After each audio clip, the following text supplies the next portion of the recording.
Happy Holy Day, Moors. Welcome to House of Reawakening Minds.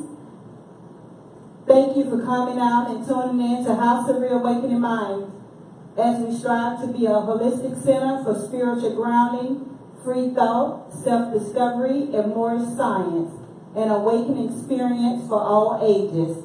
Please note that the views, opinions, and services expressed or offered by guest lecturers are those of the lecturers and do not necessarily reflect the official policy or position of House of Reawakening Minds. We have some general housekeeping rules. Please silence your cell phones or you can place them on vibrate. No audio or video recording. Restroom is to the right. Please walk across the rear and do not in front of the camera.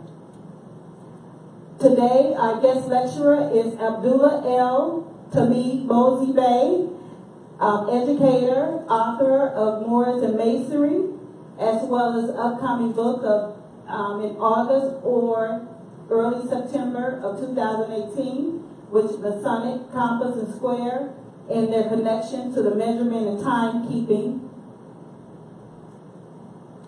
Please stand and face east as the Moorish American prayer will be said.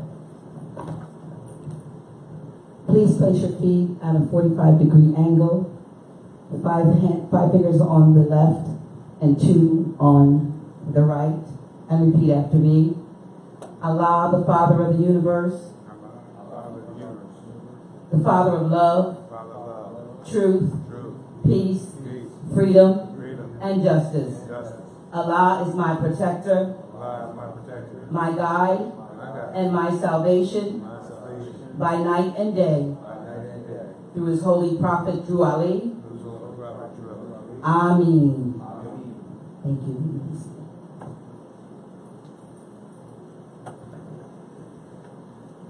Ready? All right.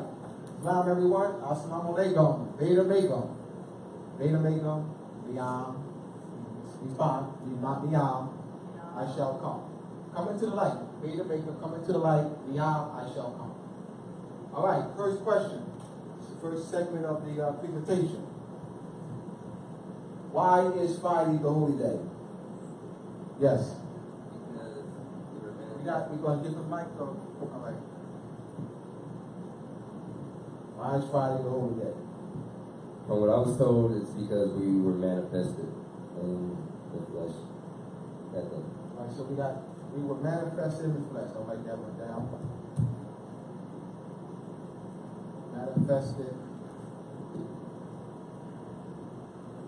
in the flesh. Anyone else? The prophet was born and died on that day. Prophet, talking about Dwali, right? Over Dwali. Died, was born, more about with yourself. Was born and died on Friday. So that day, all right, that's your answer. No, that's your answer. All right, another one answer?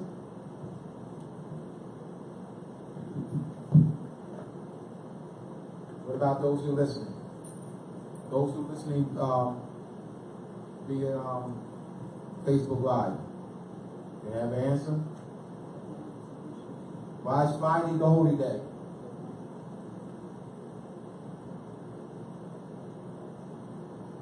Why not Thursday?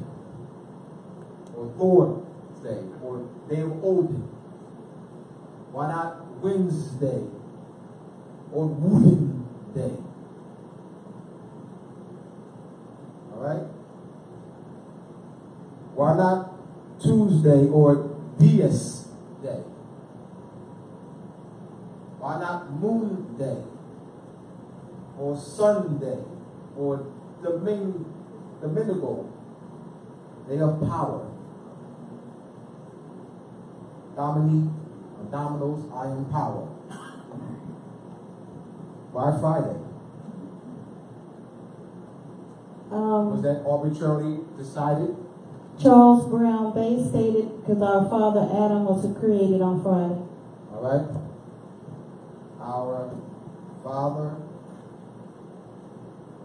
Adam, was created on Friday. Anyone else? I'd like to get, that way we get ready to be engaged. Our father Adam was created on Friday. Got manifested in flesh. But it's saying, you're saying that we were manifested in flesh, but he's saying our father Adam was created on Friday. I don't know what he means by that. I don't know what he means by that. All right, I'm going to write it down, and then whatever y'all give me, write it down. All right, anyone else? One more? Can we get one more?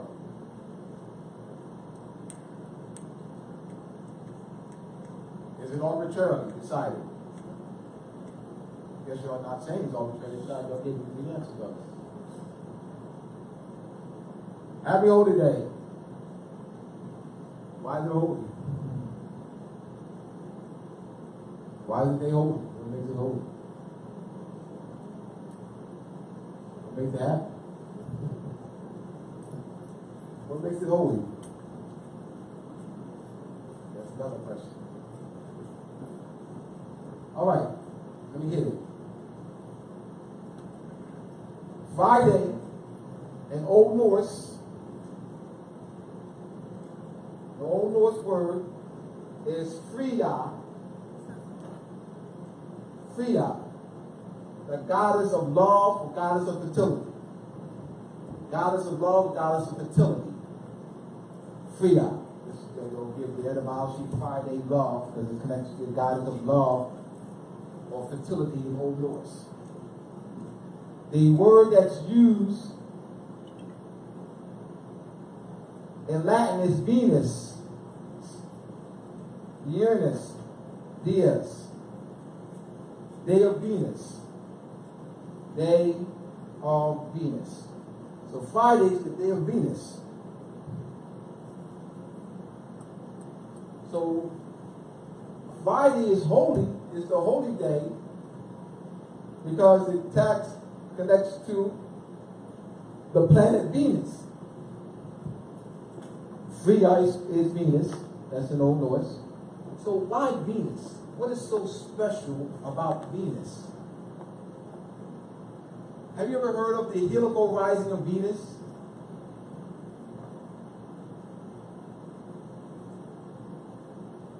The helical, I'll put, because I want to keep these answers up here right now. The helical rising of Venus. Helical means pertaining to the sun. I misspelled sun. That's Old English for sun. That's UL, which means I. And the sun. Sun means, and I wrote it too. And I wrote the Old English spelling. All right. So sun, the etymology for sun means I. So I wasn't gonna go there because I spoke the Old English. But it's tied.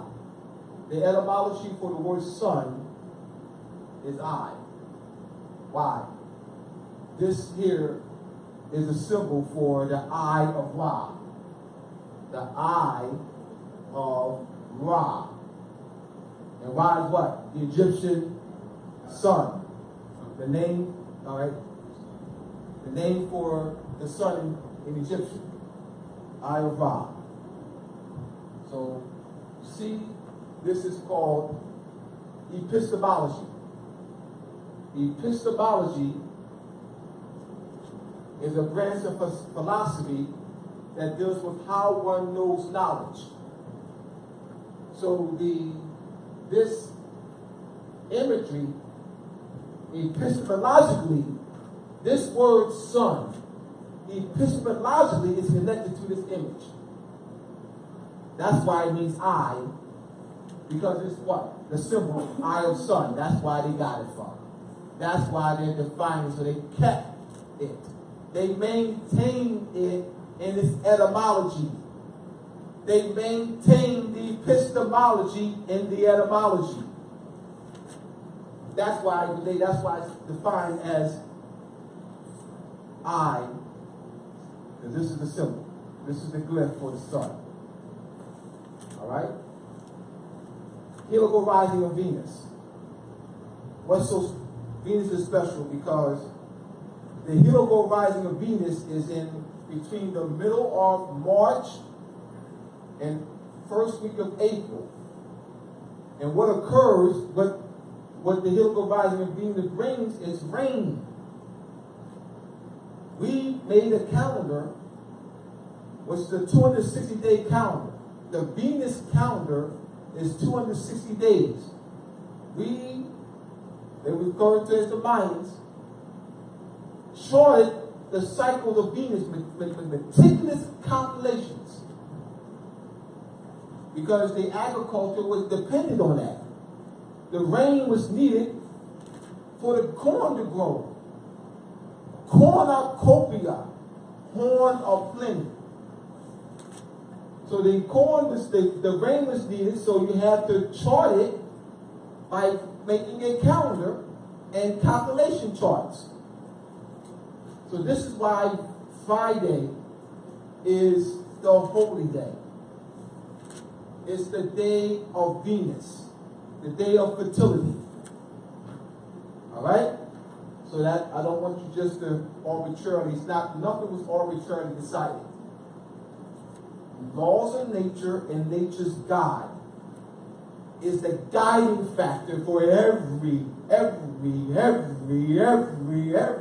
we do. That's the guide. That's the law. Nature's the law. We didn't step without nature. Every move we made, every ritual, every idea, every thought, architecture, design, everything is tied to that cosmological scheme of nature. All right? So that's why Venus is the holy day. Now, the manifested in flesh concept, that's why I wanted to leave up here so I can explain each one. It just needed more clarity. To this. The manifested in flesh. You're looking at fertility here. So this is the concept of fertility, the manifestation of flesh. Let's look at 9 months of gestation in your mother's womb. So there's that aspect of fertility. There's an aspect of fertility. So it is connected to the manifestation of one's manifestation in the flesh. All right, because you being in your mother's womb for a period of 9 months, that process of fertility taking place, all right, of nurturing, of growth and development in the womb for 9 months. So there's a connection there. Our father Adam was created on Friday. Adam, so I'm just put some, we put some epistemology to this. Adam, you have your electrons,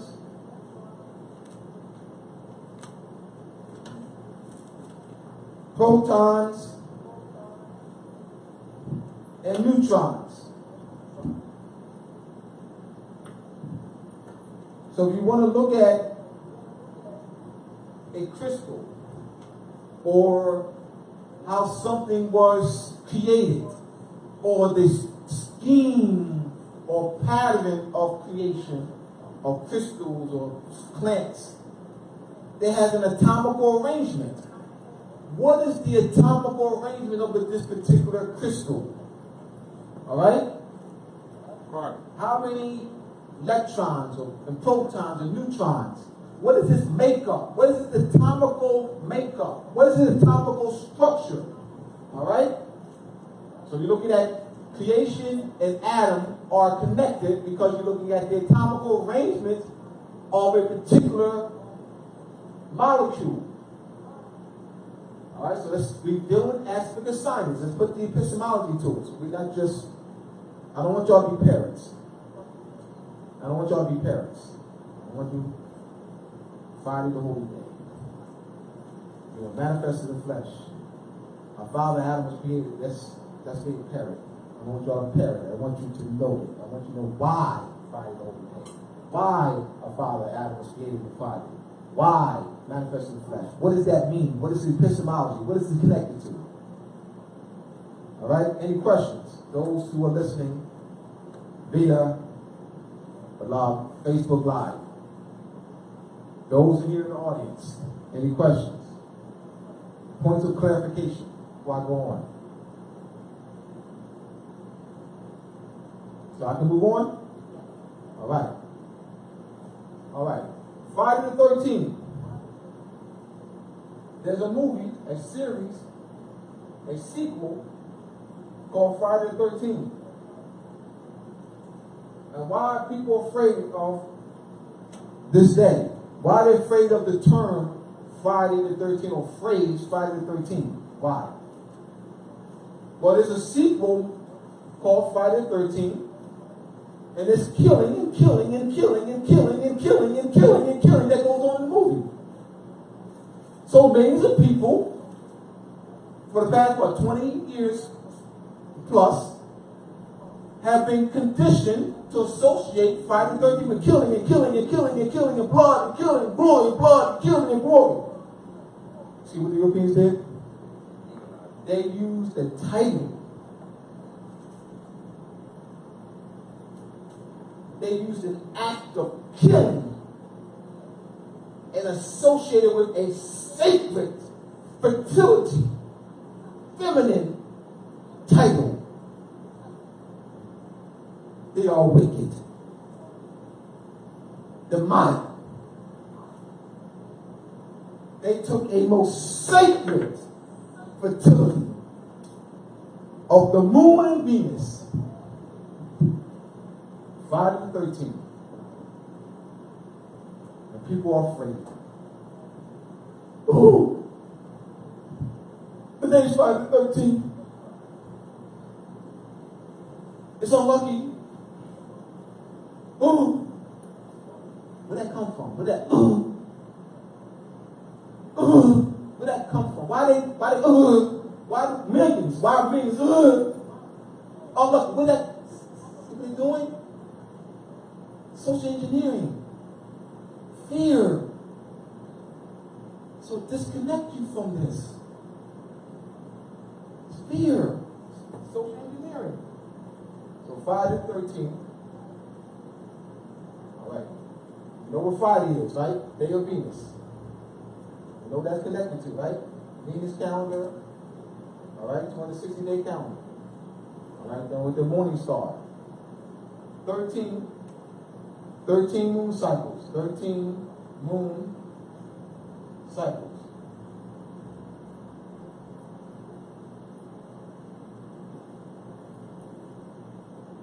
$354 days. Looking at your lunar calendar. Lunar calendar is a 354-day calendar, which is 365. You have your solar calendar and also your Sirius calendar. The solar calendar is 365 a quarter day. That's what, 11 point. I said it was a quarter, not a half. Point what? 25, right? 11.25 day difference. 11.25. Right? Is that right? I was going to say, the moon is like 28 days. 28. It's 360. Oh, my math. It's 360. What is it? So let's put here. It's 300. Cycle is 354. Got my math off. It's 354. We're going to stick with it's 354 because it's 11 days. It's 11 days difference. It's 11 days difference in the time. These are two different calendars. You have the solar calendar and the lunar calendar. Two different times. Two different calendars. Where the solar calendar, the lunar calendar doesn't take in the calculation of the seasons. It's not following the seasons. All right? The lunar calendar is not based off the seasons. The solar calendar is. The lunar calendar is based off what? The moon.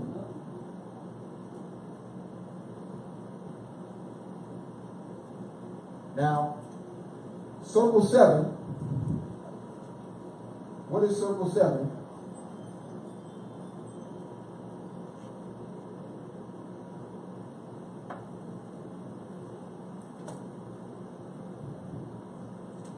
Circle 7. You see it all the time. Circle 7. More science. What is more science? You know, more science. No, what is more science? You know. No, I don't know. You tell me then. What is more science? Well, you know. More science. I'm going to ask you the question. What is more science?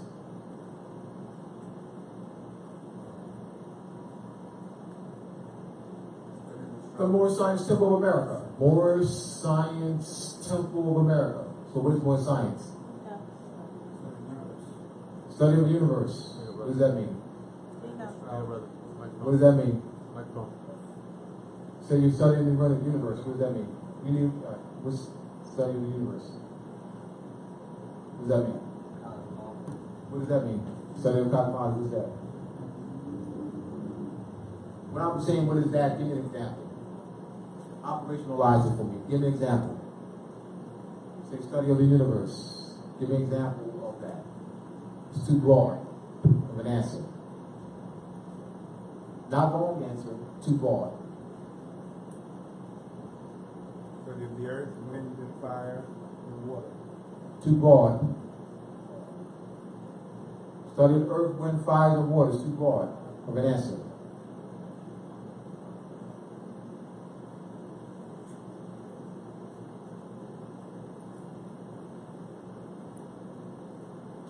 Anyone else? More science. What is more science? What I'm doing is challenging you to think. I'm not accepting broad answers. It's not. Because that doesn't challenge you to think. Be more detailed in your answer. What about the universe is studied?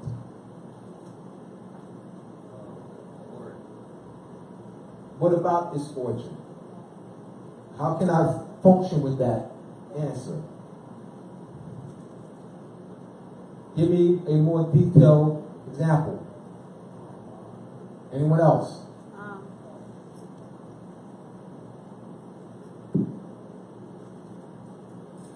Seal Court stated Moorish science is an ancient philosophy that is universal. Islam. Too broad of an answer. An ancient philosophy that's universal. Too broad of an answer. All right. Science means to know. Coming from Sierra, to know. All right. The root word is SCI, to know.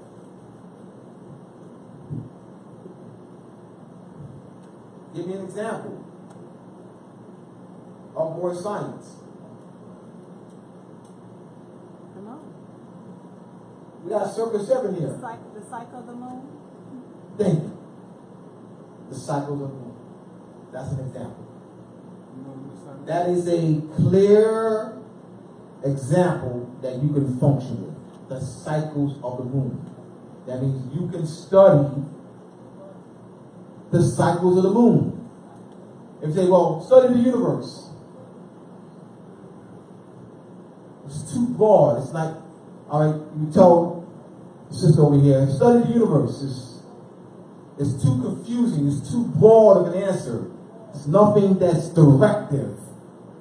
But study the cycles of the moon. Well, that's directive. You can study the cycles of the moon. All right, so 13 cycles, and there's 4 major moon phases. All right, in between each major moon phase, there's 7 days. And you can go outside and see the moon and see the different phases. That's more specific. That's something that can be operationalized. All right? Study the universe. So she goes outside. You said study the universe. So she goes outside. Looks up in the sky, clueless. It says study the universe. Clueless. They say, well, study Orion. Study Orion. So she go outside. You know, Orion has 3 pole stars. They're really bright stars that lead the way. Because she go outside and see 3 stars in a row, and that's Orion. That's more directive. That's right. That's, you know what I'm saying? But studying the universe is too broad. Just want to challenge you to think. Just think. All right? Circle 7. I'm not accepting any general answers. This is not. I came here to teach. I came here to stimulate thought. I'm not going to do that and wasting my time. It should come. Stay home, watch TV, or work on my book. Circle 7. What is that? Oh, that's circle 7. What does it mean?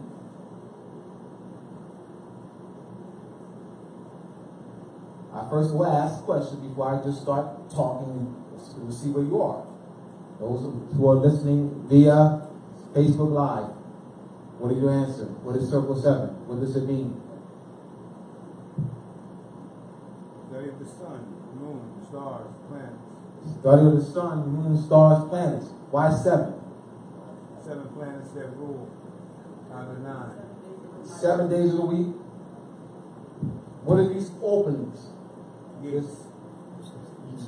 Gates. What? Gates. What do the gates that mean what? Seasons. Seasons. The 4 seasons. The 4 seasons. That's more specific. That's something you can take home with you. Study. Gates, you can't take gates and do anything. I can't take, you hit the seasons, you can. Alright? 7 days of the week. Alright? Or 7. Now, why 7 days? Where's the 7 days come from? I gave you the answer. That's not the answer I gave you. I mean, 7 relates to 7 relate to Pleiades, 7 relate to 7 planets, 7 relate to the 7 chakras, 7 relate to, I mean, we go, I can go all day long about 7 chakras, 7 planets, 7 days a week. All right, Pleiades, the 7 sisters of Pleiades, or 7 stars of Pleiades. I can go on. All right? So 7. What does this 7 mean? What does 7 mean in the circle 7? What does 7 in the circle 7 stand for? Corey Ill stated 7 is the number of completion. That's what that means in the circle 7?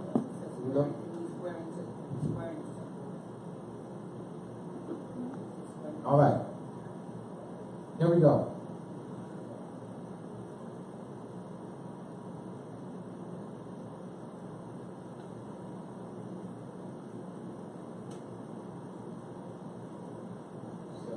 Seven up here.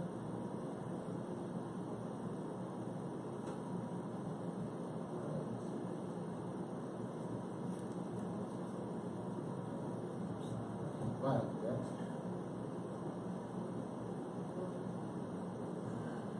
Let's start. Right? Let's open.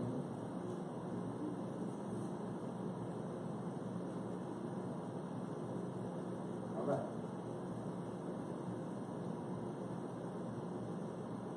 New moon can't be seen. New moon, first quarter moon, first quarter moon,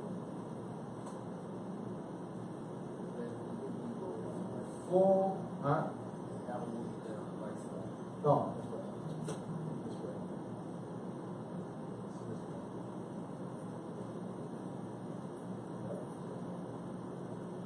Full moon. Last quarter moon, and full moon, new moon. All right, here's your 7 days, y'all. You can go outside and check it yourself. Don't believe me. I don't want you to believe me anyway. All right, that's 7 days. 7 days between new moon, first quarter moon. 7 days between first quarter moon, full moon. 7 days between full moon, last quarter moon. 7 days to the last quarter, back to the full moon. 7 plus 7 plus 7 is what? All right. See what I'm doing? See how I'm being specific, detailed? You can go test it. This can be tested. This can be tested. Let's go outside and measure it. Go outside. On new moon. 7 days later will be another moon phase. 7 days later will be another moon phase. 7 days later will be another moon phase. You can calculate that. So you have what? This we have here 2 calendars that are symbolized here. 2 calendars. What? The solar calendar, which what? Charts the 4 seasons. The lunar calendar charts what? The cycles of the moon. 354 days and 365 in 1 quarter day. You bring those 2 calendars together, it's called the lunar solar calendar. And you have a system called intercalation when you add a month, day, month, week, or month. Because you have to make the count for the adjustment. Because you're talking 2 different calendars with 2 different times. 365, 1 quarter, solar. 354, the lunar. You have to use a system called intercalation.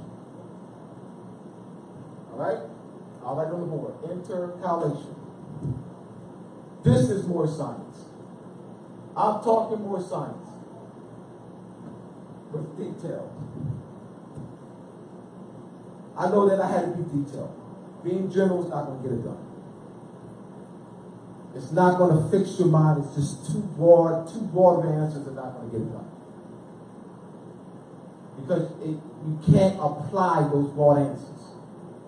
You can't see it with those broad answers. You can't function with it with those broad answers. With this you can, because you can see it being operated. Any questions? Comments? Criticism? I don't know what I'm talking about. You gotta show me I don't know what I'm talking about. Just not tell me. So, Islam. So the moon is on, the circle 7 is based off feminine energy. If Venus is the moon and circle 7 is the cycle of the moon, so that's the feminine energy. It's the feminine energy. It's always feminine because you're looking at the creation. Creation is feminine. We're looking at, it's tied to agriculture. Because the woman is the creative energy. All life comes through woman. She's fertile. The earth. And the reason why we personify the sun, or particularly the Venus, Sirius, and the moon and Pleiades, because they were tied to agriculture. There were calendars were made. And so we're looking at Pleiades, deal with 7. 7 is Pleiades, because that's with 7 stars.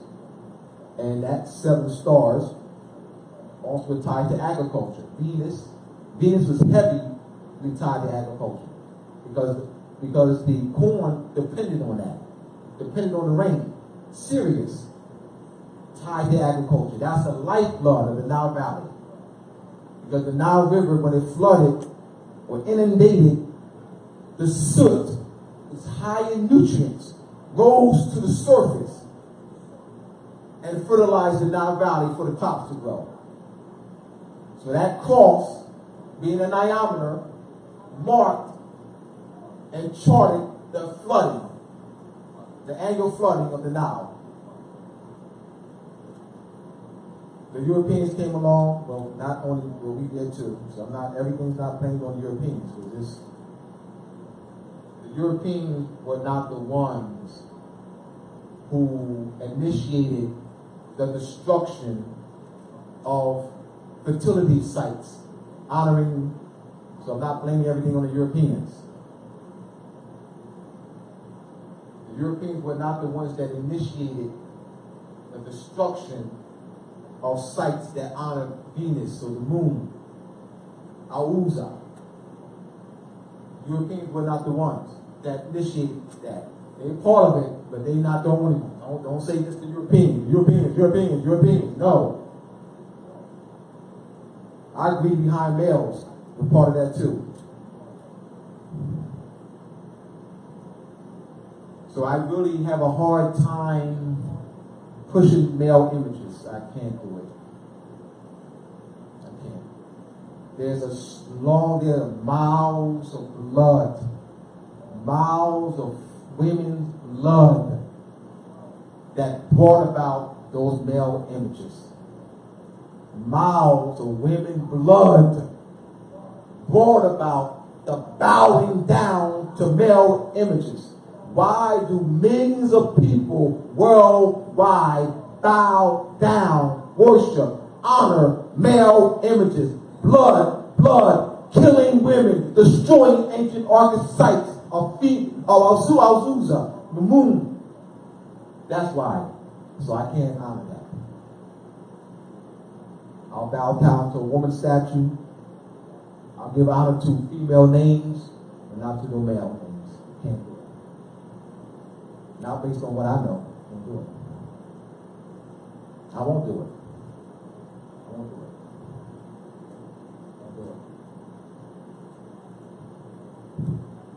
I'll bow down to this name. Why? Allah, she. Allah, she. Allah, she. Why people say he? The he is part of the bloodshed. The he is part of the bloodshed of women. That's how the he came. That's how the he was associated with Allah. Allah. Auza. Monet. You have the shrine. The Kaaba. The Kaaba is the black meteorite and placed in a cube. The Kaaba is a female shrine because it's the moon's being seen at night. That's why the black meteorite is used as a symbol of the moon being seen at night. They wear black as a symbol of the moon being seen at night. Why? The beginning of the day began what? When the moon was seen. Those who operate on the lunar calendar started their day, calculated their day. The onset of the day was calculated when they first saw the moon.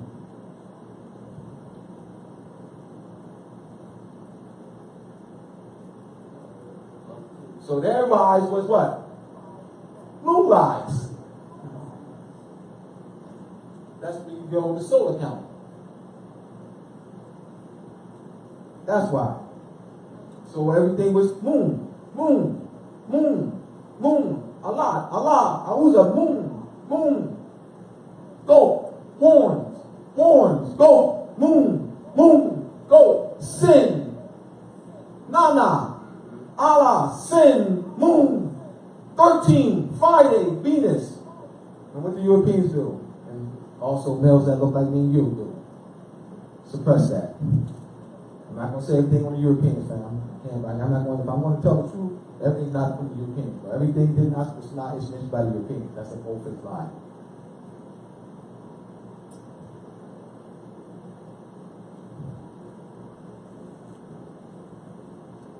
All right? Any questions? Yes. Get the mic. Wait for the mic, bro.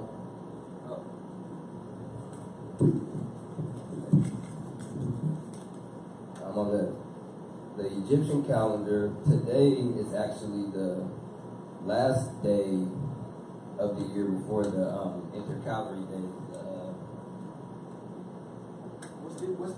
What's the Egyptian calendar?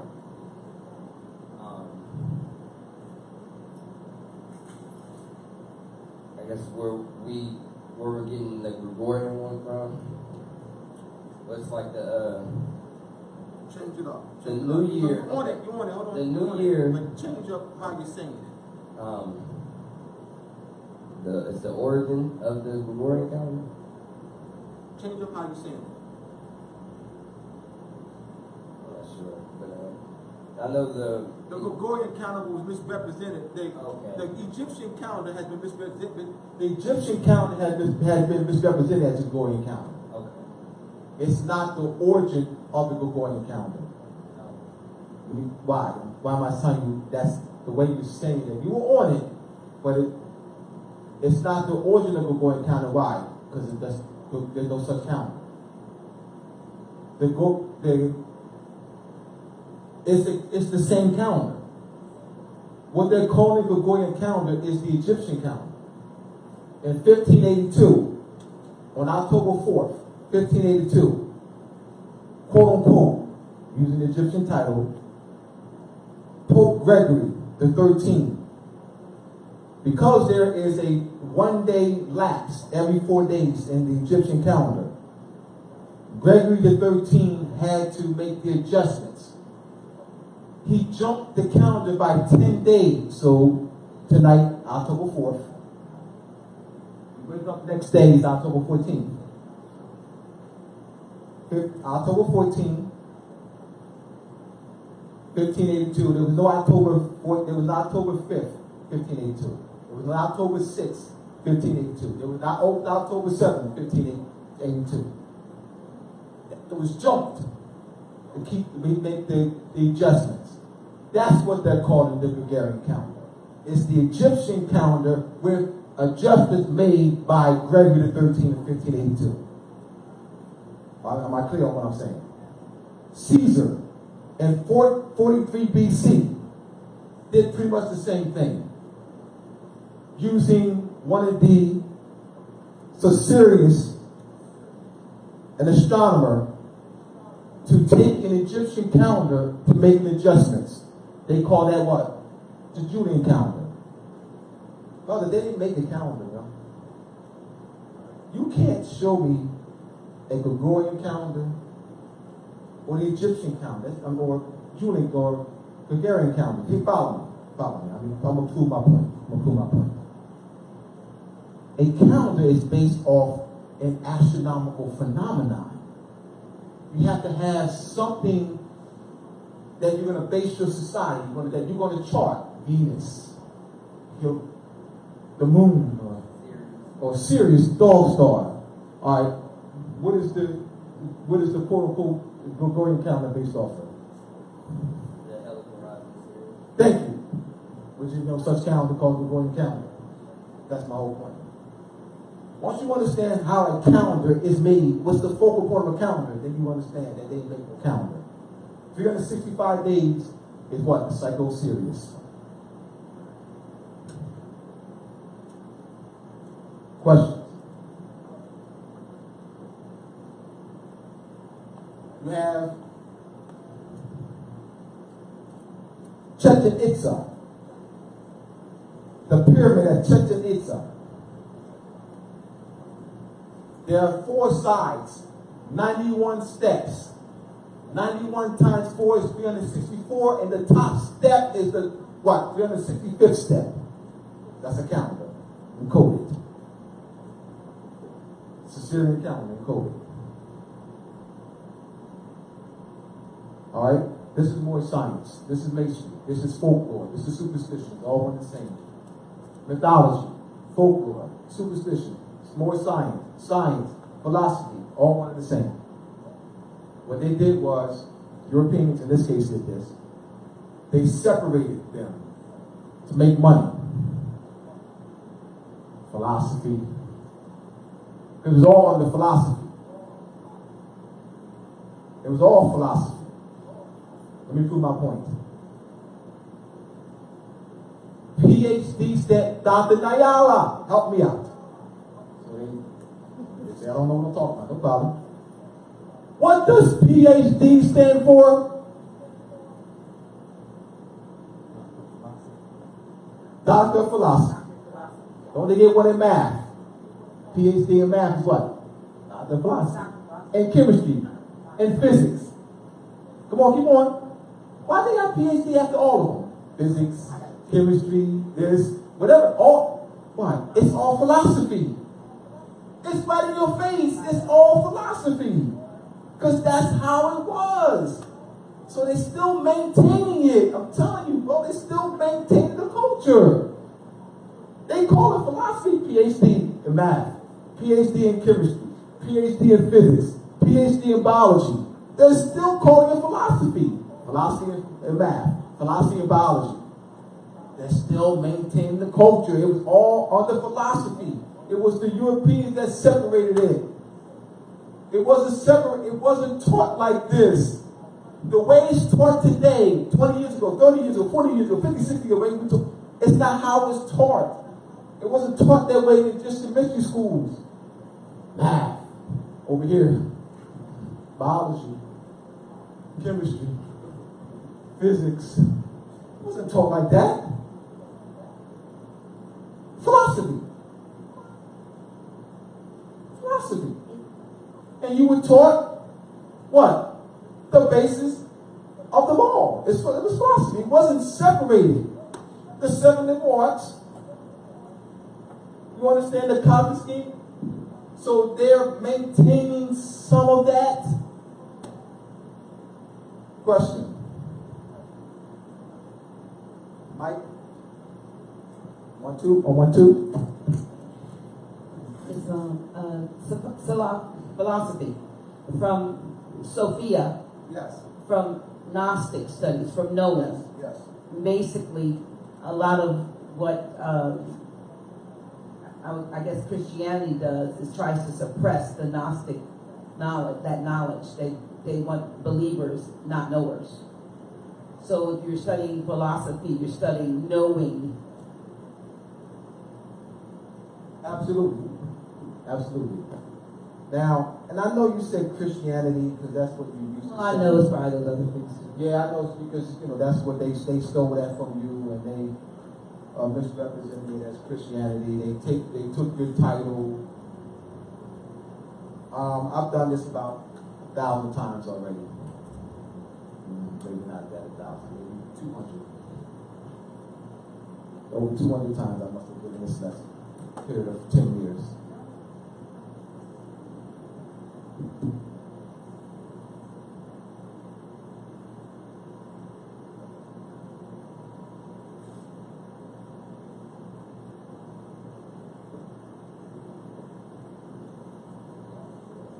What's that? Class. Are you a class? Are you a class? Are you a class? Are you a class? No. Are you a Christian? Are you a class? Are you a Christian? Are you a class? Are you a Christian? I'm saying one and the same thing. This sound shift. I just shifted the sound. I just shifted the sound. I just shifted the sound. Class. Christian. Class. Christ. Class. Christ. I just shifted the sound. That's all I did. I'm doing this for a second. Sink in. I gotta have it sink into you. Class. Christ. Same word, fam. Just different pronunciation. Sound shift. All right? A class is one, as a title, it's used as a title, is one who is illuminated. The class is the oil. The word anoint means to smear with oil. So the anoint or class is the oil that is secreted in the brain. So class is a biochemical word. Class or Christ, Christianity is a biochemical word. The Europeans stole it. That's culture bandits. They stole your title. And you call them your title. Howdy, one of the highest titles you can never. I mean, you're telling them they're not this, but all right, this is what you're doing. All right. You're saying they're not the white man, but then you call them Christians. Hold on, I'm you said that they're not white, they're not sovereign, but you just gave them a sovereign title. You said they're Christians, though. You said that they're class, that they're illuminated, that they're Illuminati, that the oil is secreted in their brain, that they are, that's what you call them. You're saying when you said they're Christians, you gotta understand. What they did was they distorted the word and applied a connotative meaning to take the power from it. So they claim it, meaning those who know are in control know this meaning. They know this. They misrepresent what it means to you, get you to call them that, right? Which means that they strip the power from the word by suppressing its etymology and placing a connotative meaning of it to suppress its power. So that you will not comprehend its biochemical meaning and function. They can't be Christians. Even if they wanted to, they can't be. They can't be. They can't be. It's the carbon, the class, the oil, the sun stimulates the melatonin and serotonin in the brain. Neuromelanin. Now we're talking neuromelanin. All right? Or carbon in the brain. Either neuromelanin or carbon in the brain. And there is a branch of chemistry called organic chemistry. Organic chemistry deals with 1 million carbon combinations. Talk to me, fam. 666. All right. It's carbon 12.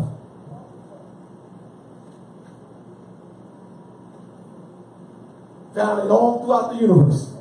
Throughout the earth. Carbon 12. All right, here we go.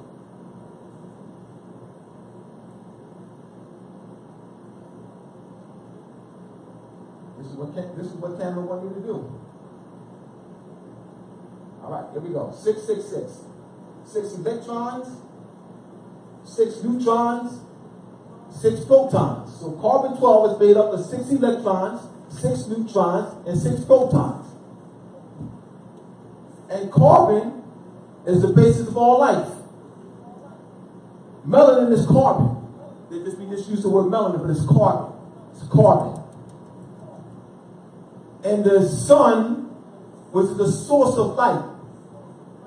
When I was substitute, European male who has a PhD in biology, but he taught in high school. He taught freshman high school science with a PhD in biology. I was his assistant. I remember standing in the back of the class, and there the section we were on photosynthesis. And he said, which was not in the textbook, but he said was not in the textbook. He said, I had my head down, and he said, melanin is to black people, quoting him. Melanin is to black people is what photosynthesis is to plants. I was shocked. I was shocked. He's a scientist. He's a biologist. He's dealing with the truth of what things are. I'm like, whoa. He telling me saying this? I already knew this, but I'm like, whoa. Now, he drew an analogy. Melanin is to black people, that's the analogy, melanin is to black people what photosynthesis is to chlorophyll.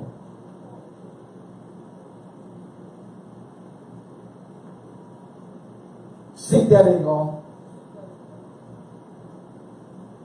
He tied that process to us. They dealing with the science of it. We dealing with belief. They deal with knowing. They deal with Gnosticism. We dealing with belief.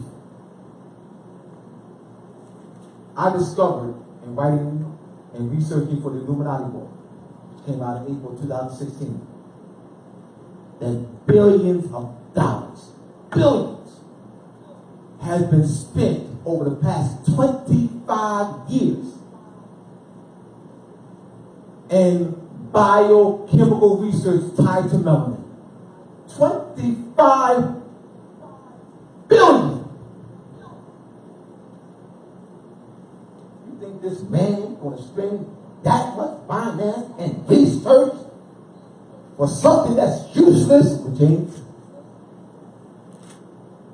that you produce naturally? Class.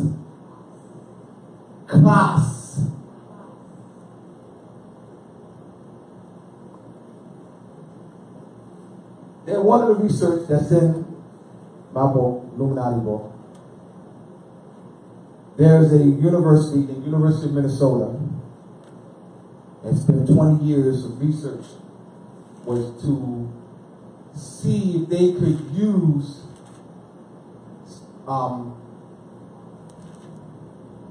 replace silicone batteries in cell phones with batteries that are with melanin-based batteries,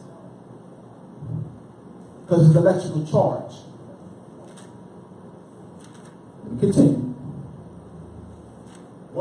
There's an 18-year-old boy at the time. He was 18 years old in 2014 when I was doing the research.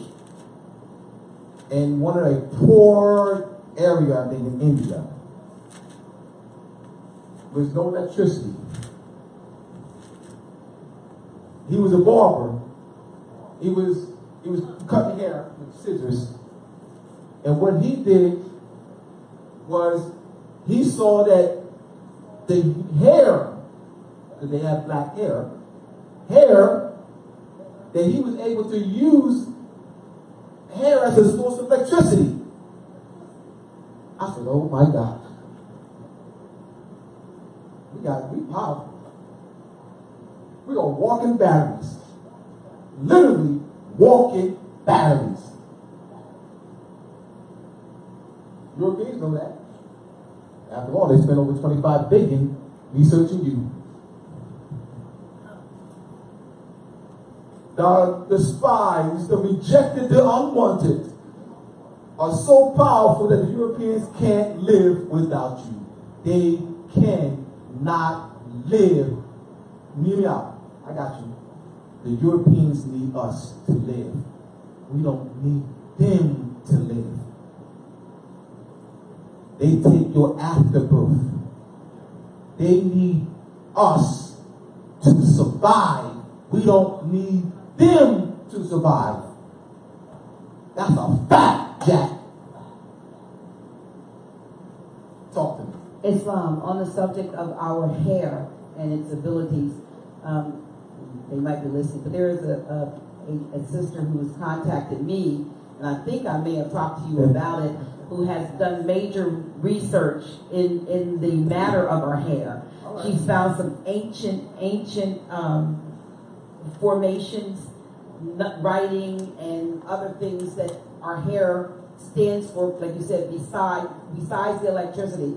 And she's looking for a group of Moors to come to Ohio that she can show and share this knowledge with. It's so I guess outstanding that when they had their website, they had millions of hits, and most of the hits were coming from European countries. And mysteriously, they made them shut down the website.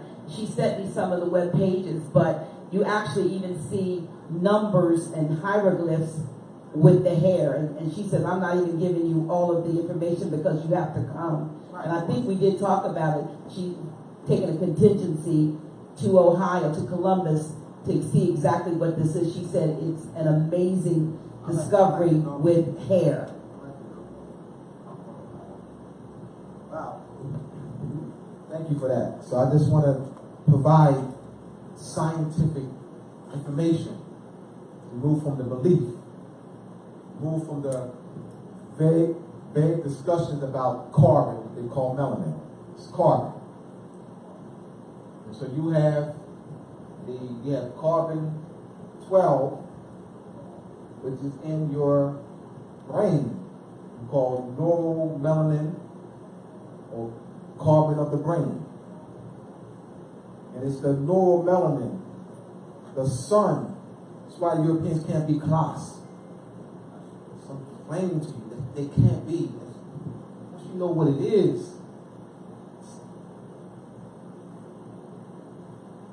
Melanin is to black people what chlorophyll, what photosynthesis is to, chlorophyll is to plants. That's what you said. Melanin is to black people what chlorophyll is to plants. That's the analogy you drew. Write that down. I'm gonna put it out. Provide biologists and freshmen, what who goes to high school. Melanin is to black people what chlorophyll is to plants. That's a hell of an analogy. So, why you draw that analogy about Europeans?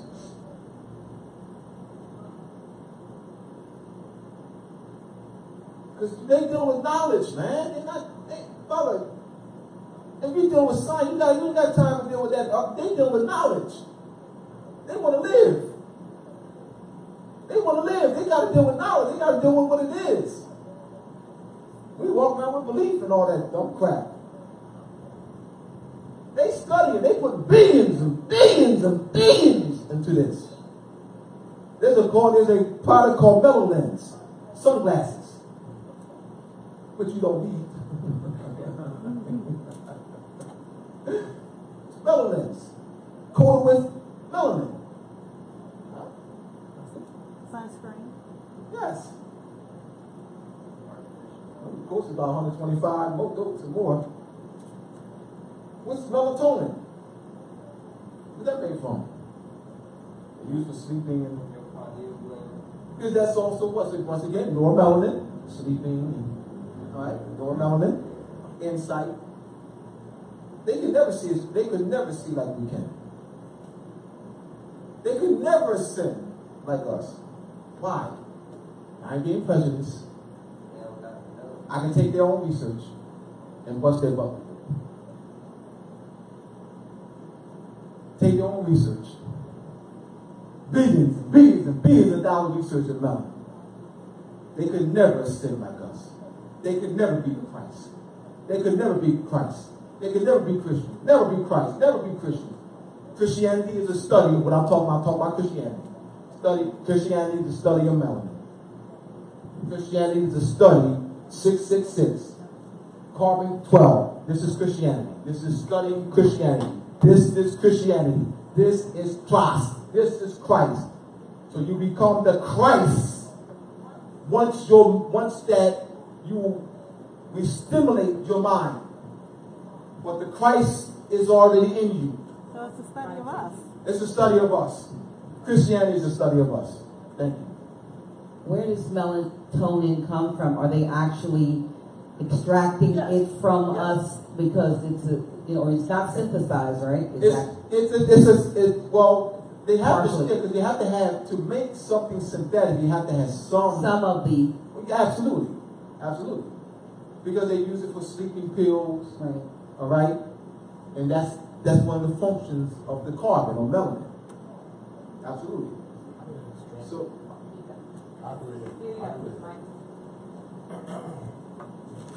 One, they have afterbirth, which they keep. Yeah, I was just wondering how Yeah, they keep the afterbirth. They give to us. Do they give us the afterbirth? Yeah, No. Yeah, but I'm saying, but I'm talking about you have to ask for it. Not something that's not a practice that they do at the hospital. Oh, here you go.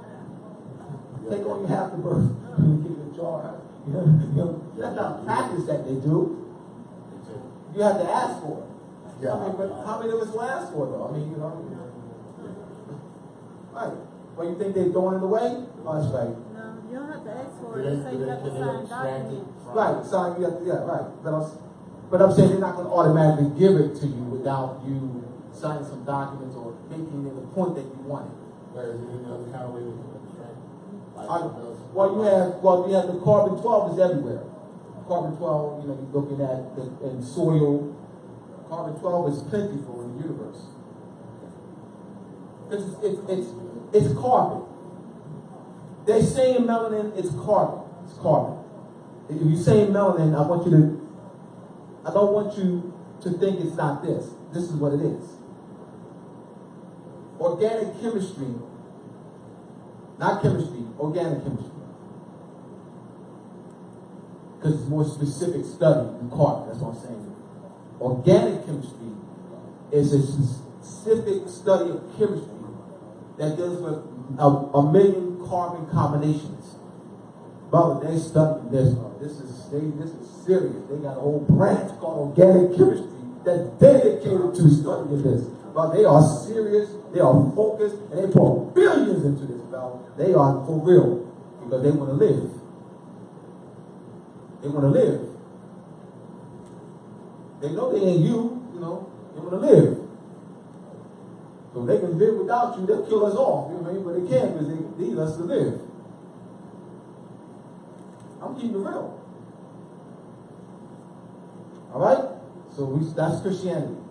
See, it's important, family, to place the words in its proper respect because there's a whole science that's connected to it. I'm not just saying you're Christian. I'm explaining why. You gotta understand the science that's connected, what they're covering up. This is what they're covering up. So it's not just the word, it's what is the science that's connected to the word. Why did they distort it? Why would you call them Christians? Why would you call Donald Trump a Christian? I don't get it. Please, somebody. Oh, you know what? I'll sit down. Take the floor, brother. Give me one scientific reason. Take the floor. Or why you would call Donald Trump a Christian. Give me one scientific reason. I said scientific. Go ahead. It might not be scientific, but Well, sit down then. Somebody else? Yeah, sit down. You said once you say it may not be scientific, you gotta take a seat. Take a seat. If you're not coming from that, then it's in vocabulary. No, hear me out, brother. Once you say it may not be scientific, you gotta take a seat. Because you're not coming from, if that's not your basis, then it's belief. If you're not coming from knowing, you said, come on, follow me, bro. You said, if you're not coming from this, Gnostics. All right? Gnostic. All right? Here we go. This is science? No. This is English word for Gnostic. All right? So if you're not coming from a Gnostic perspective, Okay, no, then it is. then you say, well, it may not be scientific. Maybe you preface your statement by that. Well, yes, because you say it may not be scientific. Then you need to sit down then. Because if you're not going to explain to me how Donald Trump can scientifically be a Christian, then you need to take a seat. Because there's nothing else to discuss. I'm coming from science, fam. I was thinking different science. What the different science? without knowing that. Right. So we already know where area of discussion that we're coming from. So can Donald Trump be a Christian? No. Thank you. Yes, go back here. Come back. Mike, come back. I don't want you to say, when y'all leave here tonight, Abdullah Bey said, Abdullah Bey gave us carbon 12, 666 is carbon 12. You can look up, you all right? He gave us the etymology, boom, boom, boom, and there's also research that you can find. Dr. Nyala gave support of research too. She supported what I'm saying. So I ain't just talking out of my butt. They can't be Christians. What they did was they stole the word, they culture bandits, they misrepresented as a political system. That's BS. Why are they doing that? Because they're covering up what it means. You know how important this is? And it's also surrounded with evil. You know how important this family study is? They spend billions in this family study. Because if we know who we truly are, we will walk in there. Thank you. This might be like elementary for other people, but I'm just curious to know, because this is my first class. All right. I've seen it in movies, and I've seen people say that that number, how you have it written, is evil. So I'm trying to wrap my head around what you just told me, that it's not evil, it means carbon. It's carbon. All right. Were you here earlier? No, I'm sorry, I missed that first time. It's going back real quick. This is carbon 12, 666, 6 electrons, 6 neutrons, and 6 protons. This is the structure. This is the atomical structure of carbon 12. That's what that 666 relates to. 6 electrons, 6 neutrons, 6 protons is the atomical arrangements or structure of carbon 12. That's plenty in Earth. Plenty. And plenty in you. And you. You're walking 666. You are 666. No, you 666. You not? Carbon 12? You not? Go ahead. Question over here? Go wait for the mic. Right here. All right, let's go real quick before I go to you. Now, you see how the distortion damages us? Here I am teaching this lesson. She says, well, I had to do the same thing, sister. So, I'm not putting you in the spot. We all had to go through the same process. Absolutely. And you see how she said, well, I'm trying to wrap my head. And I thought that, I was taught that 666 is evil, and I'm trying to wrap my head. See what they did to us? See how they damaged us?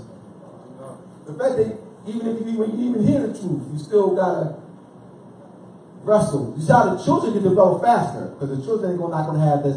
Well, I gotta wrap my head around, because I was taught that. If you get them from young, they're not gonna have that. I had to go through the same thing. I ain't no different than her. I just been through studying longer, so I'm already past that. I'm past that. I don't have that. Trust me, I was there. Go ahead, brother. I was there. Trust me. Yeah, right. Yeah, so the carbon 12, right? I understand the 666 with protons and neutrons. What I'm trying to really figure out is carbon 12 is that what us as people are made up of, black people? Yeah. Or all people? Because no, not all people. Not all. All right, no, the carbon. Right? Yes, because the carbon, yes, not all people. They have little of it, but they can't. What they have is not enough for them to survive. So they got to have artificial. They got to create artificial. They got to still our afterbirth. They got to create it. Oh yeah, my wife, she a nurse. She said some of the places the afterbirth should fall off on its own for the baby after they come out, but they take that and get the stem cells out of it. I mean, this is my first class, and like a lot of this stuff. Okay, brother. I've been on the website. Tell us a lot. Keep telling us. I've been on the website a lot, and then my wife studying. She a nurse, like an LPN. Right. And then my cousin, he was telling me, like, I've been having some problems with rapping. Like, this kind of like was the Todd was like Morpheus. Mm-hmm. You know, like wake up out the Matrix type of thing. So I've been in the Matrix for a long time. You know what I mean? So now when I started coming out and I started, being on YouTube, and then my cousin, he was telling me that he's Moorish. And then I started looking up some of the laws, because I was at one point I was a paralegal. So like, some of the laws, like where they say it's a law and then it's a statute. So that's where it gets like even the right to travel. And then you go back to like like these tickets and like it's all a scam, like Because just for them to make it's money. the color of law, yes, it's money collecting. Well, not even really money because the true money is Revenue true money. generated. They're generating revenue. Yeah, and It's then a revenue generator. I was reading some of the stuff with I was listening to some of the stuff on YouTube about House Joint Resolution 192, June 5th, 1933, when he confiscated all the land and all the gold and put out this paper. Which is unconstitutional. And well, actually it's treason. It's treason. An act of war against the people. So it's like, because the people can't satisfy a debt with a debt.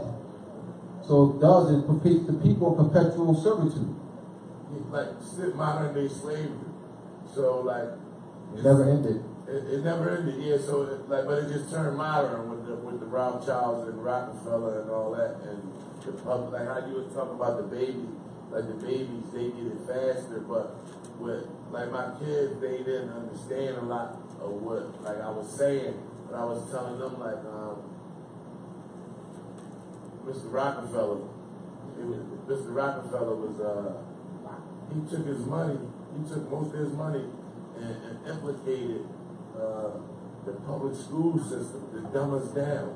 He said we need a nation of, and I quote this. He said we needed a nation of workers, not thinkers. Yeah. So the people that's in here obviously are thinkers.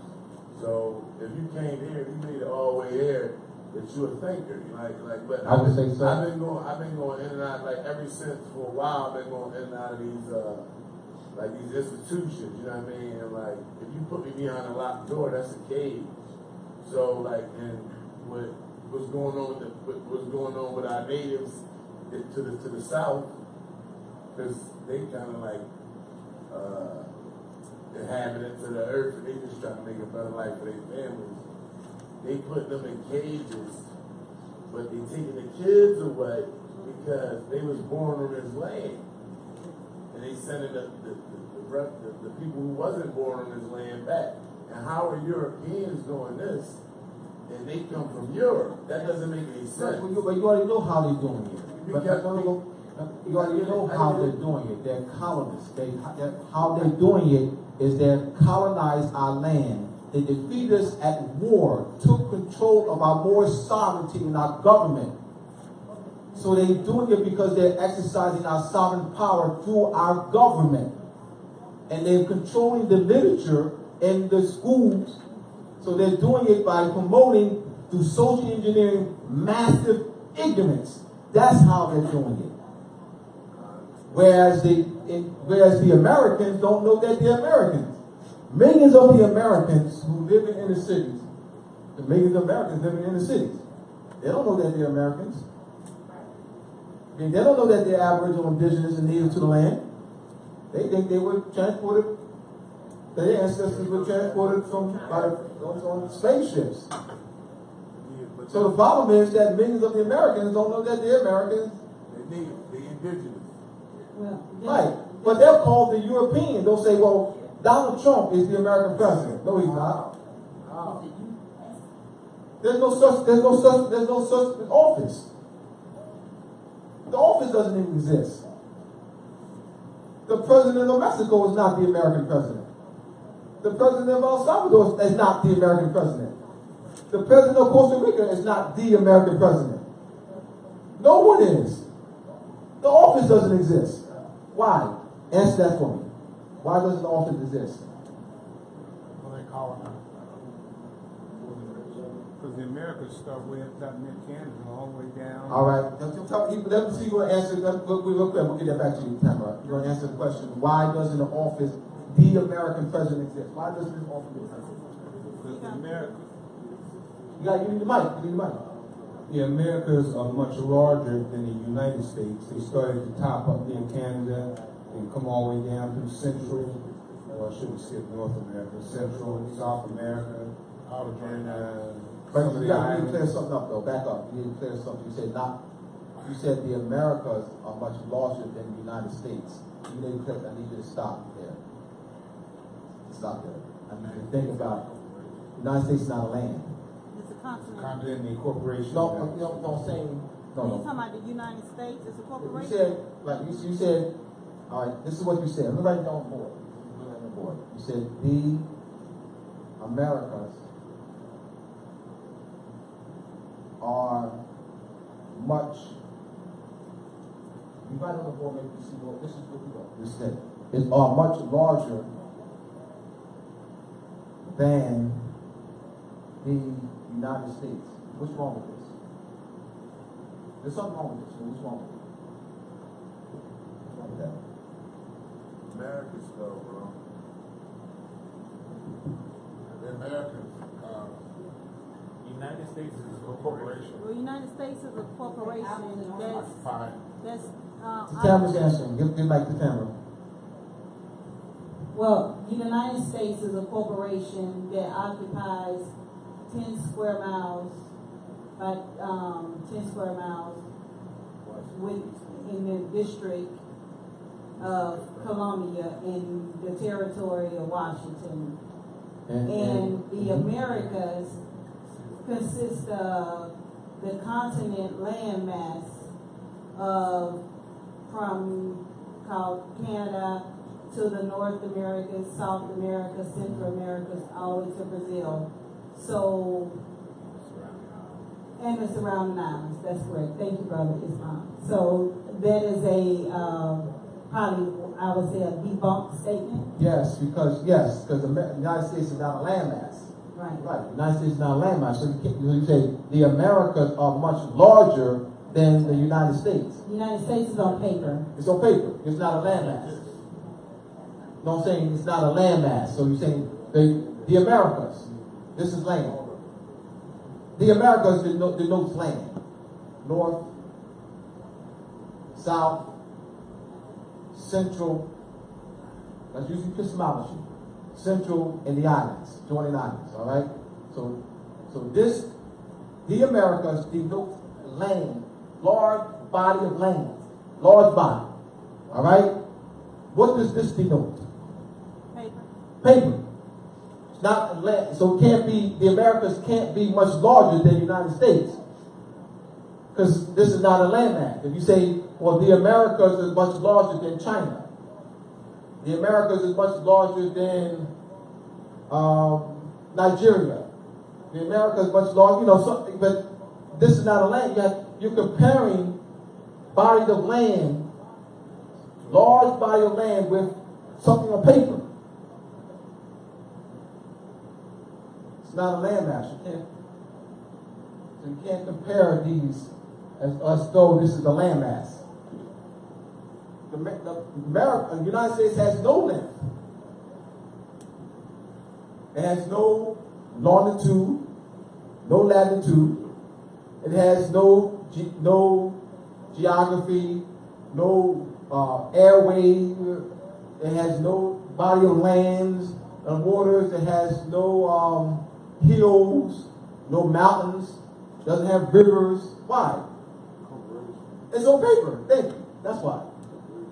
And this is very important. I couldn't go past this, Sam. This is too vital. This is too vital. We cannot go past this. We keep giving them life. We're giving them life.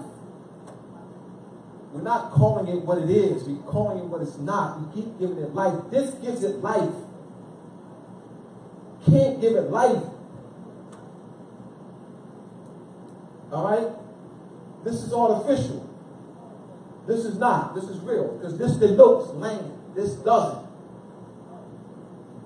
Large body of land. North, Central, South America, and the islands.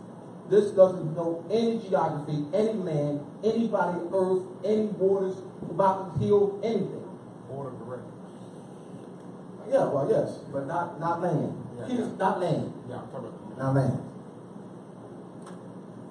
Homeland Security, FBI, I don't care about them. Because I'm not doing anything criminal. I got the right to teach my people. They're colonists. They're colonists. They know they're colonists. I didn't got to tell they're colonists. They wear our fezzes, not only in secret, but also in parades. Take my fez off. Stop using my boys' names. Because they use our boys' names for the temples. The shrine temples, Mexican temples. Take my tarboos off. The Scottish Rite orders wear our tarbooses. 7 different colors, chakras. They wear our tarbooses. So they wear our tarbooses and our pheasants. And they don't know who we are? Yeah, right. You must be struck in the head. You don't think they know who you are? We are. Then you must be a fool. I had a question though. They say that there was Who say? Oh, well, in history or in school they'll teach you that there was 5. That's clear. Yes, sorry. In school they'll say there was 500,000 Africans that came here as slaves to. I read 10 million in their books. Well, they'll say like 5 million in Brazil, so they'll. Oh, I got you. Yeah, I got you. In North America, I they'll got say you. 500,000. So, Right. how many actually did come here? Do you think? Our family, I don't know. I know you say how many. I don't know how many were actually transported. But Right. it was some during the But transatlantic slave trade. the story of this massive, I can challenge, unequivocally, is this massive transportation of our people. They didn't have the power. We were seizing their ships. See, what they tell in this, what they're leaving out in the story is our power during that time period. See, because we don't know about the wars that took place during that time period. We don't know about the seizing of ships and the tribute payments. If you analyze this in this context, that whole story falls apart. They can't show us no ships. That's what I always look for. Right. Because the so-called white man, white is a color. So they like to show off. No, it's not.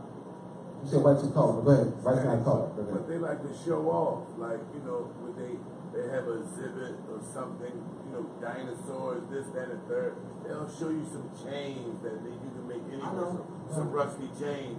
But show us the slaves, they like to put that on display. Like, everything they do, they like to put it on display. So I don't believe that.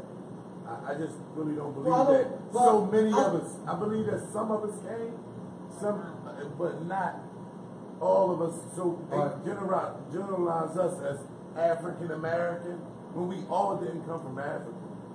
Brother, what you want to do is you want to strengthen your argument. Don't use belief.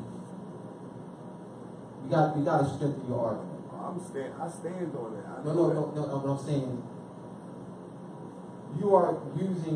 you're saying I don't believe that. That weakens your argument. You really aren't saying anything by saying I don't believe that. You need to say I know that not to be true based on my research and evidence. You don't want to ever present, particularly when we talk about this area, I don't believe that. I'm just following you. I'm just trying to be offering you what's it called? The sound criticism. I get it. All right. I take no. I take no. And that's a habit. I know that, but we got what you want to get to. We're gonna get you out of that habit of saying I don't believe. Never say that. Never, ever say that. If you're making a point, never say I don't believe that. It sounds like emotion based off emotion. Right. I know that to be true or not true based on X, Y, Z evidence. Always come like that. Never, I don't believe that. One thing you will never hear me come up here and say, fam, I'll never say I don't believe that. What I do, I'll be picking it up down. Is there any evidence, documentation? I don't say I don't believe that because that weakens your position. All right? That's all. I'll move on past that. I just recently got a couple of tickets, and I recently also ran across some YouTube research by Moors, African Americans, and Caucasians in reference to the UCC1. In the YouTube videos, they explain I need to change my birth certificate status. And I'm wondering what's your take on that? You need to change. You say you need to change your birth certificate status. Right. All right.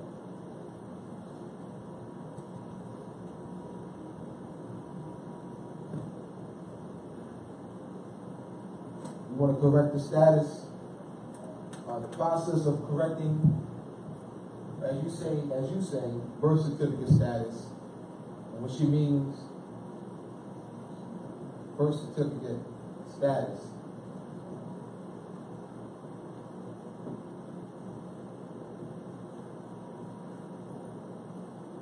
As a commodity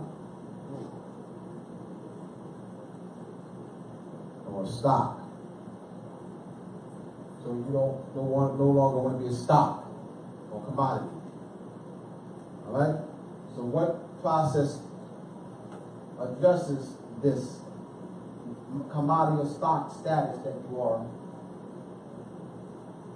It's called nationalization. Is the process. Nationality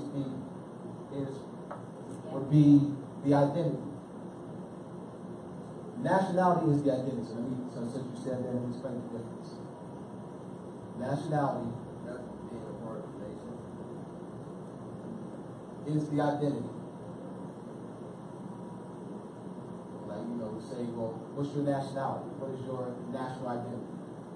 Nationalization is the process. The only reason why we have to go through this process, fam, is because we are classified as black, Negro, colored in the United States Census Bureau. That's only right. Because nationalization doesn't make you a Moor. Come on, temples. Where the Moor science temples at? Where they at? Where the green sheep at? Where they at? Where they at? Because they misrepresented this. They misrepresented. The only way you can be a Moor is that you got to come to the Moor science temple. Oh, something wrong with that statement. exactly. So I'm explaining here what nationality is. This is your ancestry, identity, lineage, pedigree identity, bloodline identity. All right? The nationalization is to, as you say, correct the birthright status. You're already a Moor. The issue is that you are classified as black or Negro colored black in the United States Census Bureau. Because you're classified as that from birth at hospitals, schools you went to, jobs you went to, you check black off, you have to correct that status through paperwork because you're going to present that to your job or school you go to. You got to correct that status. All right? So that process is called nationalization. We wouldn't need this if we were never colonized. We wouldn't walk around saying nationalization. I got to nationalize. I got to nationalize. Why are we saying that? Why are we saying, I got to nationalize? I got to nationalize. Why are we saying that? Because a people has been colonized, and the European colonizers, the Spanish, the English, the Dutch, the French, the Germans, the Portuguese, defeated us at war, a series of wars, took over our trade, and made us prisoners of war in our own land. So what should I say? All right? I'm just explaining. All right. So there is a process for paperwork so that you can correct your status at your job or hospital and so forth, schools where you're going. All right? No, you said it correctly. No, there's nothing. You said it correctly. You said it throughout this class. I'm just explaining. I'm explaining. It is the birthright status. It's the birth certificate status. The birth certificate status makes you a commodity. And stock on the stock market. just going to the vital statistics and letting them know that I need to change that? Right. You can, there's paperwork, declaration of your nationality on paper that you would send to your job so that the status can be corrected at your job or the schools you went to. All right? Because the status has to be correct. You have to notify them that you're not black and that you want that status to be corrected. That's what the process. And that's what the nationalization does. It puts you, what it does, it makes you whole again, brings you back into the constitutional form of government. All right? Questions? I don't understand what you're saying out there. I need more clarity. So what are you not clear about? I'm not done with her, please. I'm not done, but please give her the mic. She's not clear on something. I'm looking at her. I'm looking at her face. I'm reading her. I'm reading her face, not what she's saying. Not what she's saying is how she's looking. I think she could be able to give her a step-by-step. No, that's not what I'm saying. All right, come on. I'm saying I want to start there. Birth certificate, vital statistics, then I want to go to Social Security, then I want to go to the school. I want to make sure that I'm hearing what you're saying. Yes. Go individually to each place and let them know that I need to change you're gonna have paperwork that you're gonna send in certified mail.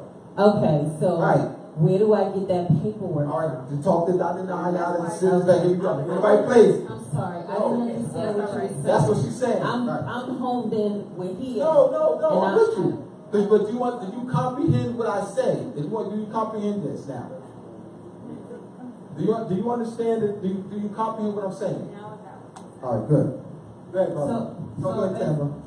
So basically, the birth certificate, Social Security card, and everything that certificate, those are instruments that were created to be placed on the stock market to put us in a commodity status. So those things was created as fraud instruments. So you don't correct the fraud.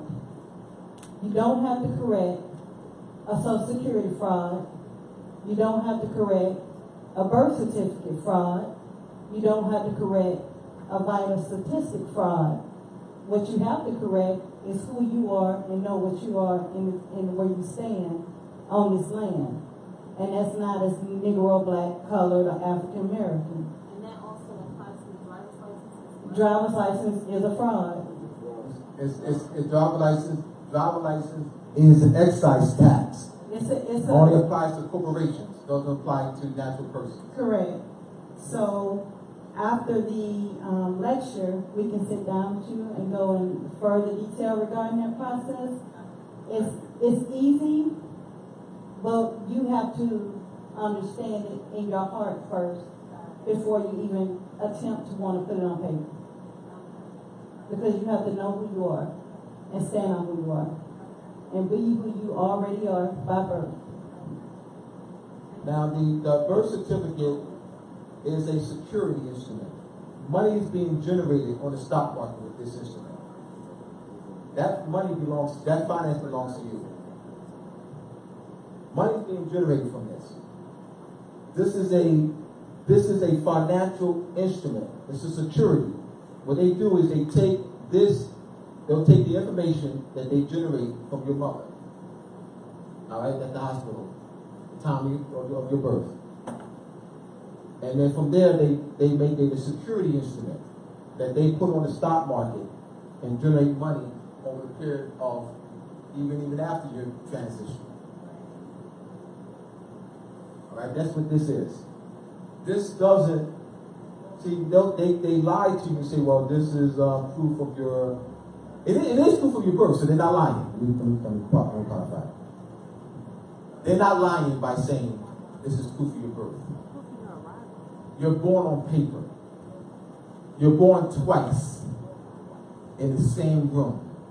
Now, hear me out. I'm going to explain myself. You're born twice.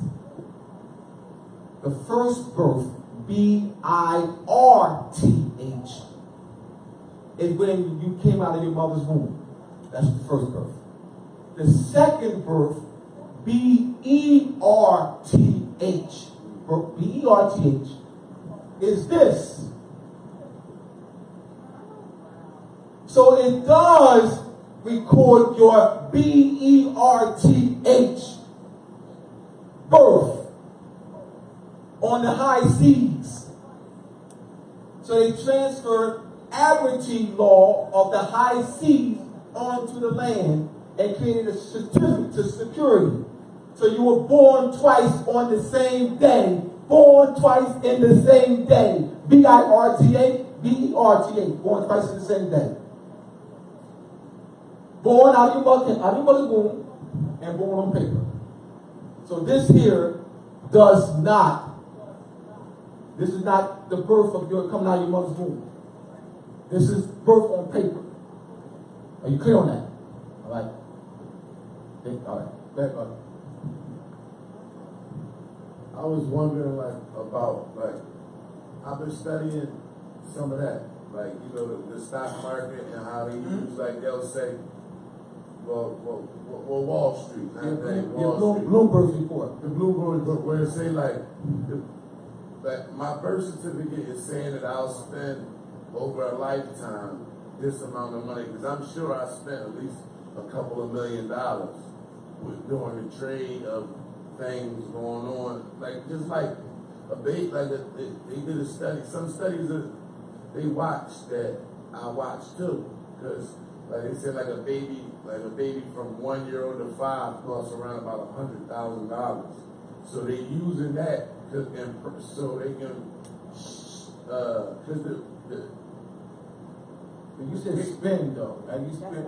You not if I'm working, if I work. And then I use the so-called money to buy Pampers for my babies and stuff like that. That's how they use the security, saying that's how you. No, that's not how it's done, bro. That's not what it's based on. No. Brother, this is already on the stock market. People purchase this. This is bidded on this. They have Wall Street. Well, this will be on Wall Street. That's what this is. Right. It's not based on what you're spending, bro. It's already, this money is sold on the stock market. People are bidding for this. And they're purchasing. They had nothing to do with you going to the store, buying baby Pampers. It had nothing to do with that, bro. So how? It's a security that's sold on the stock market. So can you break down the security then? All right. Thank you. That's all. Are you familiar with stocks and bonds? A little bit. All right. Tell me a little bit. Tell me what you know about stocks and bonds. So because he might be able to answer his own question. Once I know what he knows about stocks and bonds, then go ahead. Tell me what you know about stocks and bonds. I know. That's why I said. So tell me what you said. All right. I asked a little bit. Tell me what you know. Tell me a little bit you know about stocks and bonds, brother. Like a stock is sometimes cattle. I mean, it got a couple of definitions. I looked up in the dictionary, cattle. So, I'm talking about stock market. What do you know about the stock market? Tell me the little you know about the stock market. That it rises and falls. What else? That they trade commodities up there. Thank you, fam. Thank you, bro. Then I said you can answer his own question. Yep. Thank you, fam. I'm saying that's what this is, fam. That's all that's what this is. They created security. You are a commodity, but they have to have a commodity connected to you. You are that. So this is a security instrument. Thank you. You said it. You said it. One question. So how do they make money off of that? They're selling it. It's sold on this. No. All right. You have the Bloom. You watch the stock market anytime? Sometimes, yeah. All right. Well, they're selling. You said how they make money. Well, don't people buy stocks? It's investment. It's an investment. So that's how you ask me, that's how they're making money. Yeah, but I see it in products. When I watch products you're the product. You're the product. I'm almost there. Almost there. Everybody in here might not get what how I'm thinking. I got you. Because like I watched one of the pill companies. They stock started at $43. Right. That was 5 years ago. Uh-huh. Now it's trading at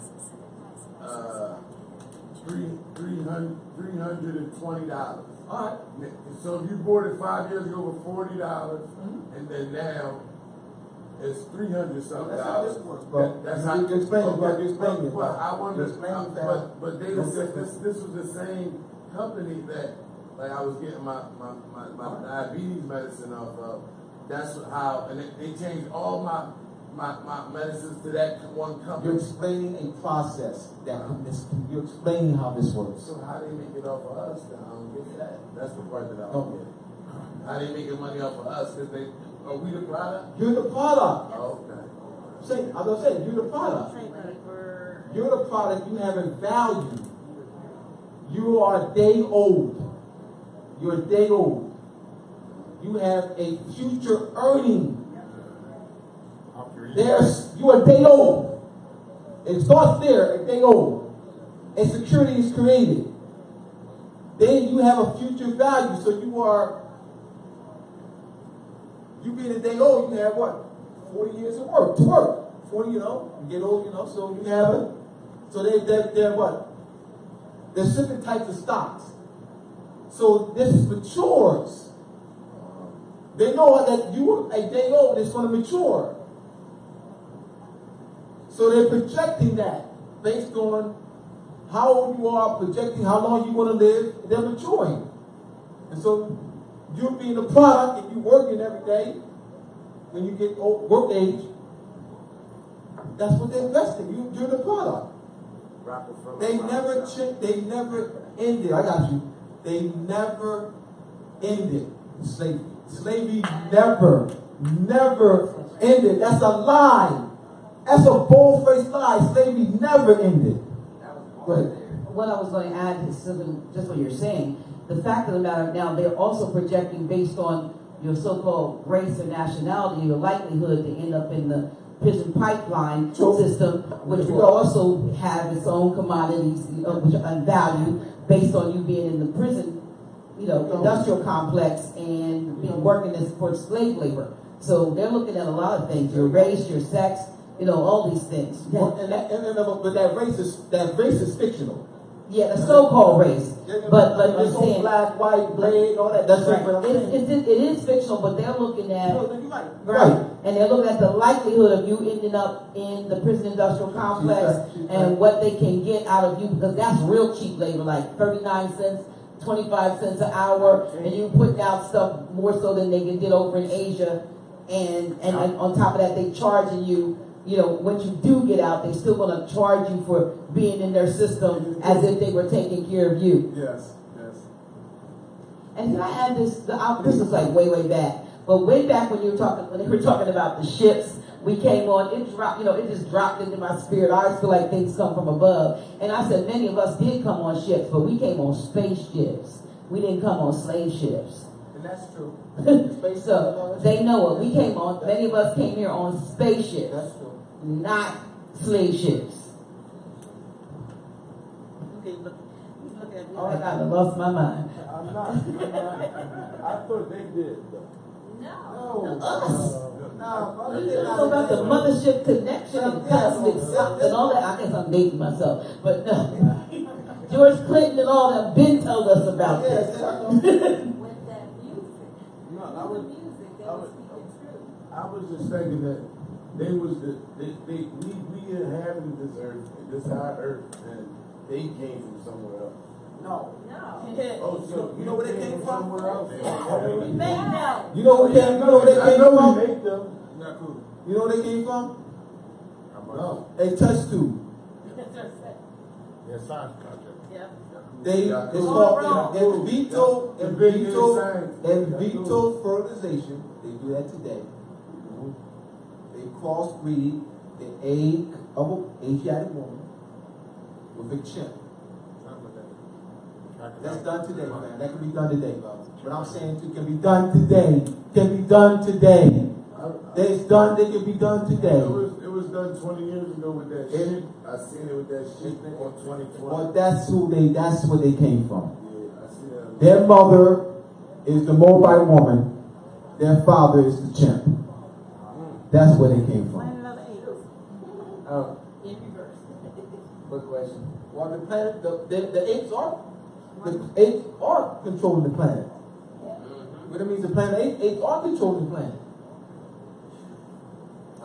So when they take money out of your Social Security every time you get paid. Now, The Social Security was set up as a trust account, national trust account. but that's really our money, and they take it. Well, of course. So Voluntary trust. if you get a nationality card, does that stop? No, you have that knowledge stops it, not the card. The card doesn't stop it. The knowledge stops it. No, that's what I got to clarify because they're getting that card, they got to stop it. All right, the nationality card deals with the status. Once again, with the sisters, going back to what the sisters saying, the nationality card is evidence of your status. Because remember, you got millions or more classified as black today. Yeah. So what you're saying is that you're not one of those millions or more. We're the same bloodline. People that next door. Same. It's the knowledge. Yeah. I'm saying you're no different than them as far as bloodline. The difference is you have different status. So you say you don't want to be treated like them. Right. That you have a different status. Same bloodline. So it's the knowledge. Same bloodline. You're not different than them. Same bloodline. It's that you have corrected your status. All right. You now have standing in law, whereas somebody next door doesn't. That's it. That's the only difference. The difference is that you're now standing in law and they don't. That's it.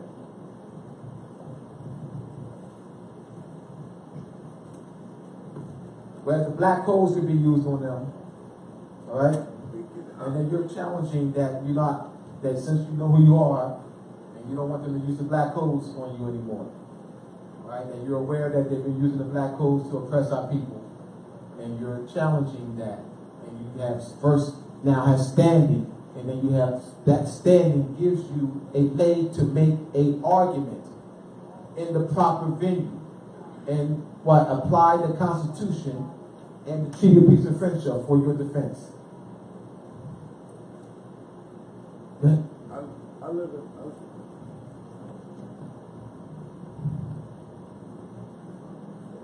live in. Yeah, no one of them. Push it up. Push the button. Push it up. Yes. Well, I had I was in Atlanta for a while, and then they had Moorish temple, like how you was talking earlier about the temple. You gotta come to the temple and this and that and all that. And me and my wife had it just didn't feel right down there, in Atlanta. But they're misrepresenting the temple, bro. I mean, it's not. And I felt that misrepresentation of Dua. They misrepresent Dua fam. I mean, you got to go to the temple to be a Moor. Brother, that is misrepresentation. And I felt that, what I was seeing on YouTube was different from what I was seeing on. But what I was seeing with most of the times, I don't know all. I'm a baby in this, so it was that didn't sound right what they was doing. Like Todd, I follow some of his YouTube channel, some of his lectures, like how you lecture, and what they were saying wasn't the same. What were they saying? Give me something that was said. It was this satanic chanting on the what is satanic chanting? What is satanic chanting? When it came on, it just sounded. What are you saying? So is that? Are you implying, or by saying satanic chanting, are you implying that that's something evil? Are you implying that they're joining us some quote unquote evil spirit. No. I'm asking you, I need you to tell me. What do you mean by satanic chanting? What do you mean? Like kind of like evil chanting, not like satanic. So it was like. All right, hold on, stop there. Are you defining satanic chanting as evil chanting? Are you defining satanic chanting as evil only chanting? from what I learned from being ignorant? Only from what I learned from being ignorant. Because I need to know, because. All right. You understand? Only from what I learned, man. Because I did a few music scores before.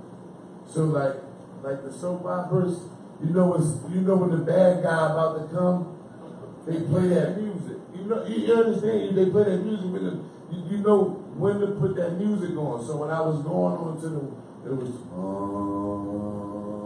and some of the Moorish. That's the AQM. That was, and I was like, oh. Oh, it's a slip check though. That's the first two letters of the AQM. So he was putting something.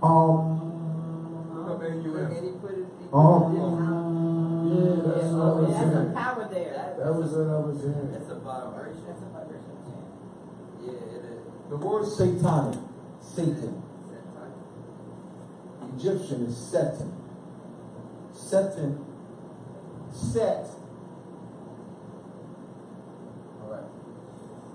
Why is this related to darkness? Why is this Satan related to darkness? Because when the sun sets. Come on, fam. Yeah. Tell me. I know all about this comedic stuff. I'm here. Okay. Because, when the sun sets is what they're talking about, I feel like. Well, I don't know. And then, So when the sun sets, you see what? darkness. But they shouldn't equate darkness with evil. No, I know. Exactly. That's the misrepresentation of Satan. Because they're misrepresenting Satan. And then it also comes from the As word that. soot means black. Soot. Like, Yeah. Soot. yeah. And then set as the sunset. Hatshepsut And set soot. and Come on, bro. Go ahead. Tor too, like Nefertari. Tor is black. The same kind of thing. So we talking about. So all right, let me explain.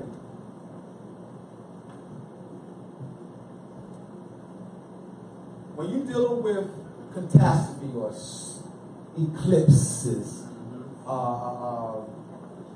calamity and things of that. There, so when you have, say, when it's like the sunset, you see darkness. When you have a moon, a solar eclipse, darkness. So, connotatively speaking, negative things were applied to that, because you get darkness and it's cold and it's stormy and, coming and people crying and that's all it is, bro. Brother, that evil, all right, the concept of evil is coming from what I'm talking about. They're calling it's not evil. It's just a natural cycle when you're having eclipses or you have the Venus conjunction, Venus and Mars conjunction. When you have a Venus and Mars conjunction, you have catastrophe. All right, so you would apply, if you're going to talk about mythology, it really was cold and people were shivering and there was darkness was upon the earth, and that's all that is, brother. We gotta get out of this spookism stuff, bro. Yeah. They removed the knowledge, bro. They removed the astronomy of it, and that's all that is, family. So the satanic chanting, that concept of evil is distorted, bro. It's no evil. You have low vibration, high vibration. You have different cycles. that brings about, you would have sunrise, sunset. Different cycles that brings about all right, for instance, let's say the Nile River floods, but it overfloods. It's too much. Then, so mythologically speaking, that would be some evil. Oh, the Nile River, the river's flooded, and the crops were destroyed, and The house is flooded. that's all it is, man. That's all that is, man. I'm just trying to just break it down, matter of factly, bro. And so the Europeans, once you remove the knowledge of the astronomy and don't let the people know its origin and what it is, people are so filled with this spookism and this evil, and brother, that's no. And to go into the sacredness, sorry, the question was, can you go into the sacredness of All right, yes. You did a good job, brother. That's fine. Let me sit down, let the brother do his thing. He's got it.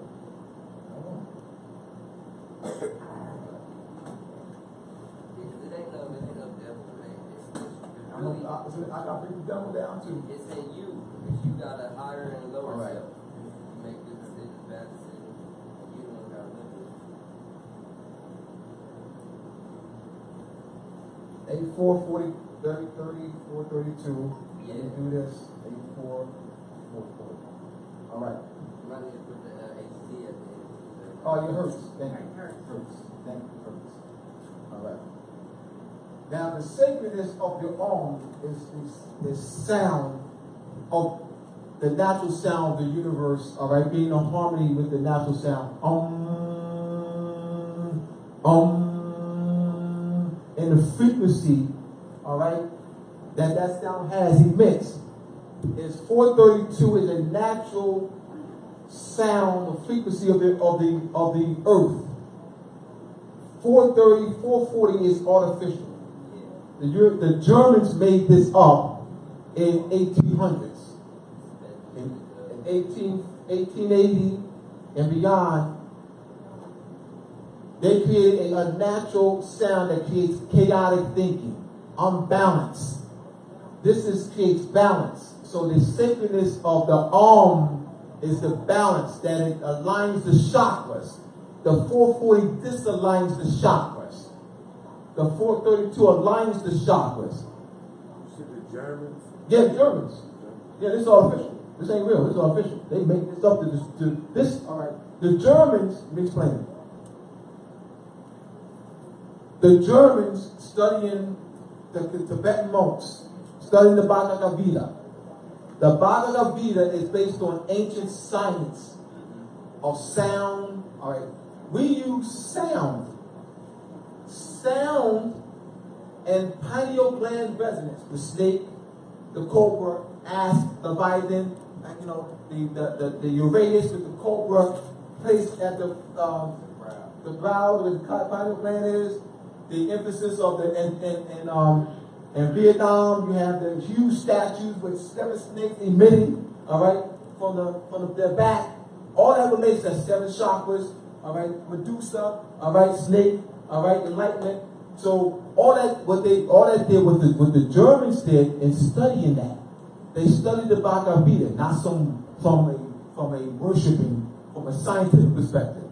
The Germans became the world leaders in mind, science, technology. The Germans took ancient mind, science, technology and used it for war. So their whole thing was destruction, killing, war. And so they used this ancient knowledge. So what they did was they wanted to control the minds. So the Germans created, understanding a natural sound of the universe.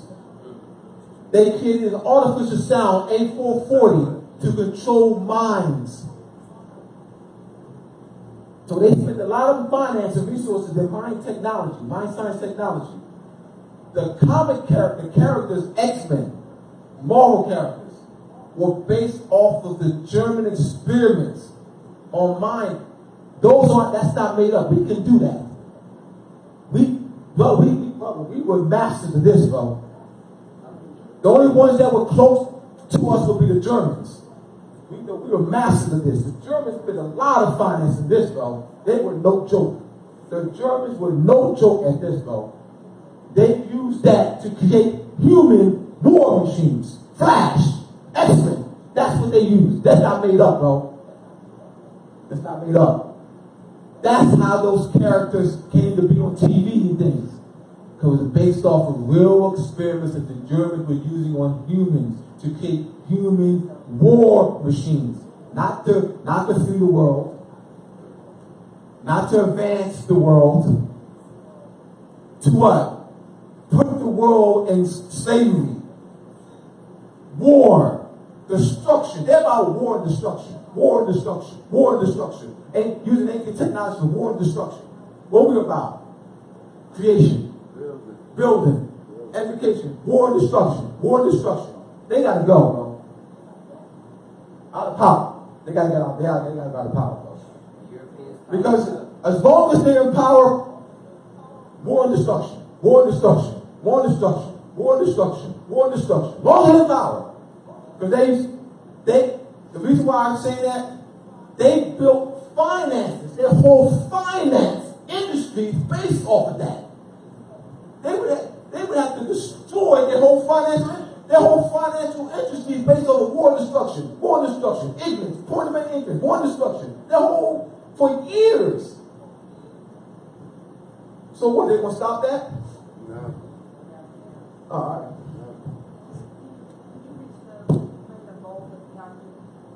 No, the other one. Oh, yes. Yes, that's gonna get the arm sound. Tibetan bowls. Yeah, that's gonna get the arm sound. Those are Tibetan bowls, yeah. There you go. Arm sound. One day the European will be about 11. Their whole industry is based on war and destruction, fam. Pathology. War and destruction, pathology. They generate money, finance from that. Pathology, war and destruction. That's a healing sound. This is So let's go to the healing sound quick. You hear the you hear it? You hear the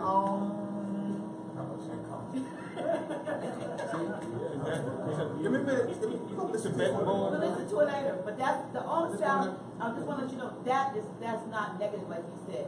No. It's healing in this. Yes. They want to keep us from. I'm a former pastor, and Get on the mic, please. Oh, sorry. Wherever the mic is. Who got the mic? Where's the mic? Where's the mic? It's getting hot. I just want to say that as a former pastor, apostle, whatever they call me, consecrated me, I want to say that a lot of things that we taught were based on dogma to keep people in a state of fear and in their lower energy, in their lower chakras.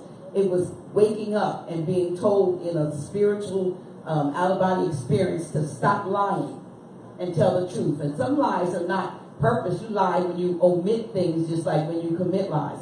And so if you are being a Paul parrot and repeating things that people told you to believe without investigating the validity of these things for yourself, like you're afraid to go outside the book. You even got people that are afraid to read the book of Revelation in the book because they said, they're afraid of the things that are there. And revealing, apocalypse means revealing. They're afraid that things are going to be revealed. And somebody is afraid that we are going, and we know the truth, and the truth does make us free. So I'm just telling you that a lot of things that, and if they tell you don't, then I say run to it and do it. My grandma used to say that. The opposite. Oh, you need to listen to your grandmother. Yeah, I did. A lot of my knowledge came from. Okay, I have to go back to what we were talking about earlier. You got the sister over here had a hand on. So let's, yes, she did. Oh. Now, she did. And while we're passing this around, just want y'all not to forget that we have some vegan food over there, y'all. It's free. No. Come on, brother. No. Come on. Support. It's love in there. Right. I just wanted to piggyback off of the speaker here in reference to We got vegan food over here. Use money back. Right, in reference to the mind control, there is a movie that might help you. I'm not sure what your name is. Naeem, how you doing? I'm Cece. There's a movie called Push, P-U-S-H, Push. In that special features section of the movie, it breaks down the MK Ultra mind control.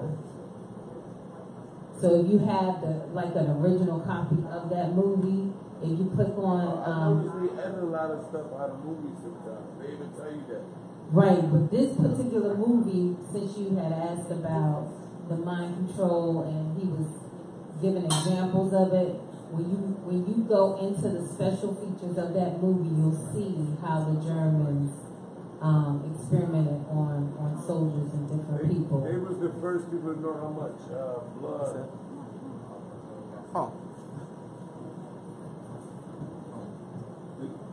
The Germans was the first people to know how much blood it took. The Nazis had doctors. People don't allow them to understand that, and nurses. They was one of the first people to know, modern people, I'm not saying like ancient Egyptians, how much blood it took for your heart to stop beating, how much blood loss, and then the fluoride in the water, too much fluoride in the water is kind of put you in the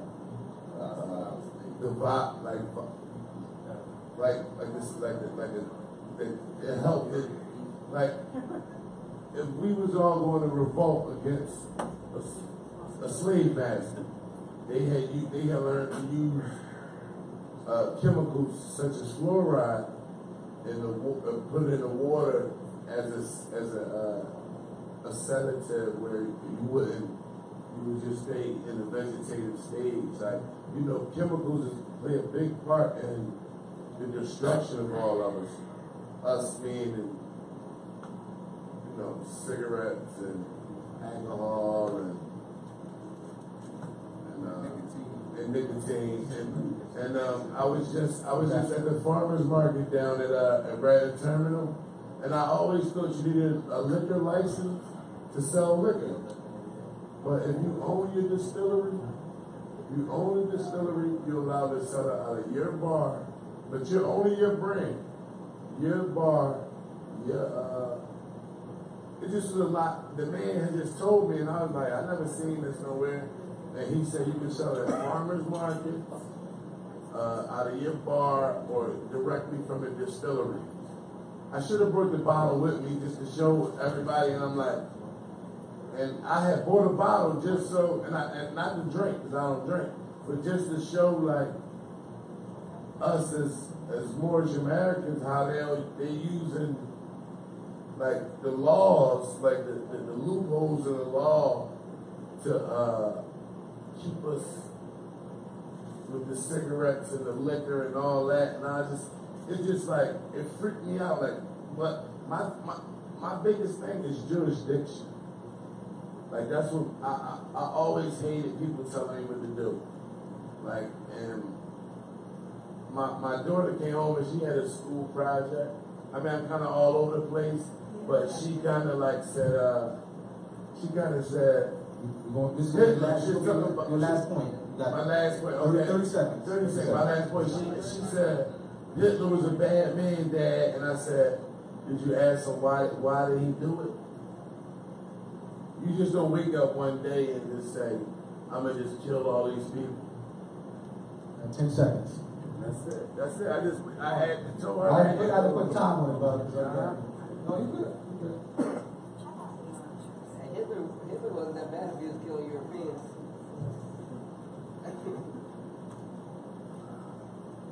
Well, I don't advocate. Let me. That's wrong. We're on camera, so we want to qualify that. I don't advocate killing anyone. Anybody. Yeah. Okay, I should say that he was trying to nationalize. So I'm saying on camera. I'm putting a caveat. We're not advocating killing anyone. We're not advocating killing anyone. We're not going to support that, condone that. killing anyone. I just wanted to We always gotta know put why it he out. did it. You know what I'm saying? I have to put that out there for you on camera. You know, we don't want to. Hitler was a great man and because he killed, you know, we don't want to do that. I just wanted to know why he did it. He did it to feed his people. Hear me out, brother. That's it. I'm putting a caveat out there so that the House of Reawakening Minds, all right, would not be known for that, pushing that. We're not advocating killing anyone. I'm saying. I have to tell you. I'm going to say what I need to say. All right, so we're going to move on. I'm not going to talk on that. Let's move on. I'm not going to talk on that. We'll have somebody else talk on it, but I'm not. All right. Now, July 4th just passed. Was last week? Week before last? I don't celebrate it. That's someone asked a question? No, I just said week before last. Something like Oh, week before last, all right. So, July 4th. Now, most people, because of social engineering, think that July 4th is a European holiday. They associate it with this is the day of the Europeans' independence. You know, they have the red, white, and blue, and then this July 4th has nothing to do with us. They'll say that's the white man's holiday, and this is his independence. This is his country. He brought us over here with slave ships and made us work for the country. They built this country with slave labor. You know, we hear that Afrocentric folks say that, right? They built, you're right, you know. So why are we going to spend 4th of July, you know, honoring, you know, this European who put us in slavery and, you know, this country got nothing to do with us, and which is not true type thing. Now, this July 4th is an Egyptian New Year.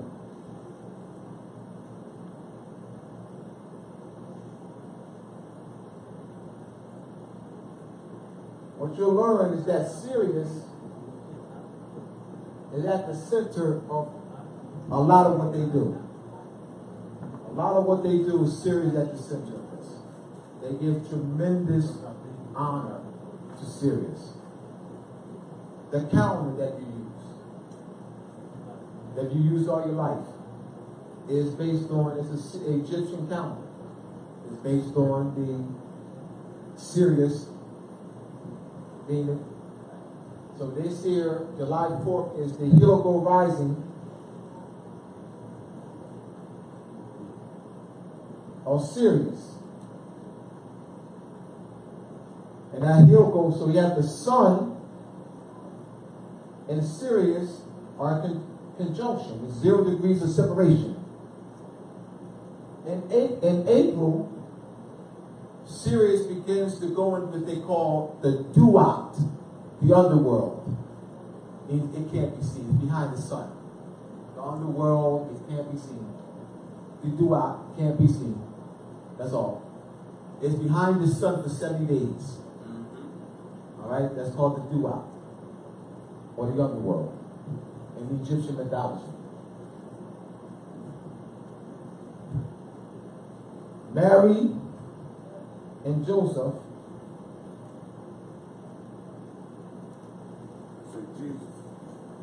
from Jesus, Mary and Jesus. This is Baruch, and this is Egyptian name. I.e. All right, that's the Egyptian name. So Mary, that means water, is a set. So you have a set in her roof, which is the sun and Sirius. So this picture that we've seen all our lives, the European image, is actually been Europeanized from a set in her roof. And a set, Sirius, the dog star, personified by a set in her roof, is the sun. So the sun and Sirius rise at the same time, bringing about the flooding of the Nile River. There are buildings in Europe that are aligned with the helical rising of Sirius. Europeans take this seriously. This is huge. This is huge. This is a focal point for them.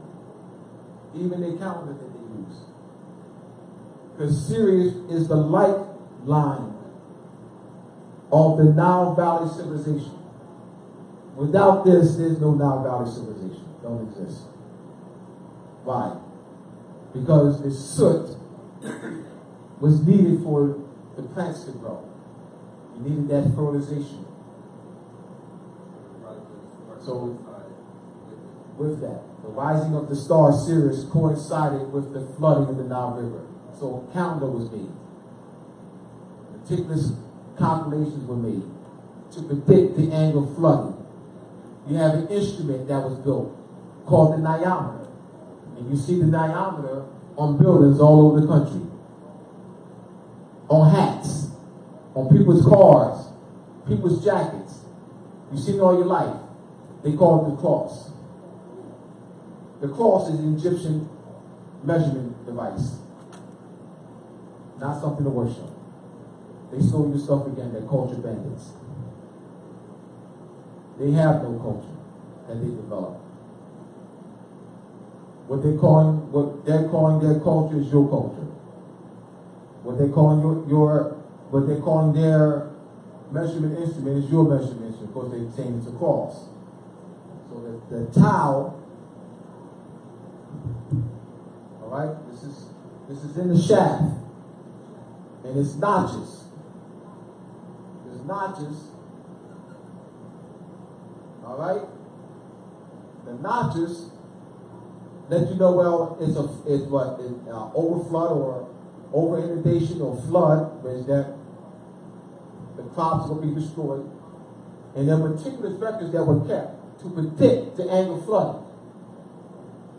And that's what this is.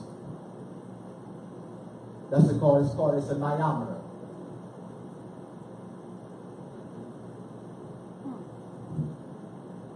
So July 4th has everything to do with you. They chose that day to harmonize with the energy of Sirius. Just like Lincoln chose the third Thursday of November. The third Thursday, why the third Thursday of November? Why did Lincoln move it from October to the third Thursday of November with a presidential proclamation? Why the third Thursday? Why not the first Thursday? Why the third Thursday? Why? From November 21st to December 21st is when you have the rising of Orion. Orion, in Greek they'll call it Osiris. Egyptian is what? Osar. So Orion, the rising of Osar, or Osiris, or Orion, which is a constellation of 3 stars, very bright stars, that rises between November 21st to December 21st. On December 24th, the 3 kings, Orion, the 3 wise men, Orion, the 3 pole stars, Orion. So the 3 pole stars of Orion have been signified as the 3 kings, 3 Kings Day, or the 3 wise men. It's the personification. So Sirius and Orion lines up and points the way to the birth of the sun, the 25th of December. The 3 wise men followed the star of Bethlehem, Sirius, to see the birth of the 3 wise men, pole stars of Sirius, of Orion, aligned with Sirius on December 24th. What? Points to the birth of the sun, December 24th, 25th. December 25th, Christmas. It's all cosmology, fam. Now tell me that got nothing to do with us. You just don't know the astronomy. That's why Lincoln chose the third Thursday. Because that's Orion's rising. Which is Thanksgiving. Thanksgiving, the third Thursday. That's why it's always church. So now you have Orion, here, Egyptian mythology. Orion lies on his back, and Sirius is raising, or Set is raising what? Osiris or Ru from the dead. Sirius is raising her Ru from the dead. Or Osiris. Or Sar from the dead. Sirius is raising a Sar from the dead. That means Orion, the Jed pillar. Come on, y'all. The Jed pillar is tilted. All right, here we go. We got the Jed pillar. All right. So Orion is on his back. So this is Orion on his back. Sirius or a Set raises Orion from the dead, and now the Jed pillar is standing straight, or Sirius is now Orion is standing straight. It's all cosmology, fam. The Europeans did not make anything up. They stole your stuff, and they transliterated names. They stole your stuff. And we just don't know the origin of anything. We keep saying that's the white man stuff, white man stuff, white man stuff, white man stuff, white man stuff, white man, white man, white man. And I hear that from the Afrocentric folks all the time. They know Jack. And they put a star in Osiris, and at the L made it Lazarus. Let's talk Lazarus. Lazarus, come out of your tomb. Which is Asar. Asar is Lazarus. Lazarus, come out of your tomb. Lazarus. Any questions? That's the Jed pillar. Jedi.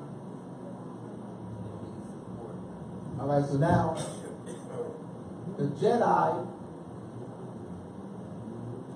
is Taurus, the eye.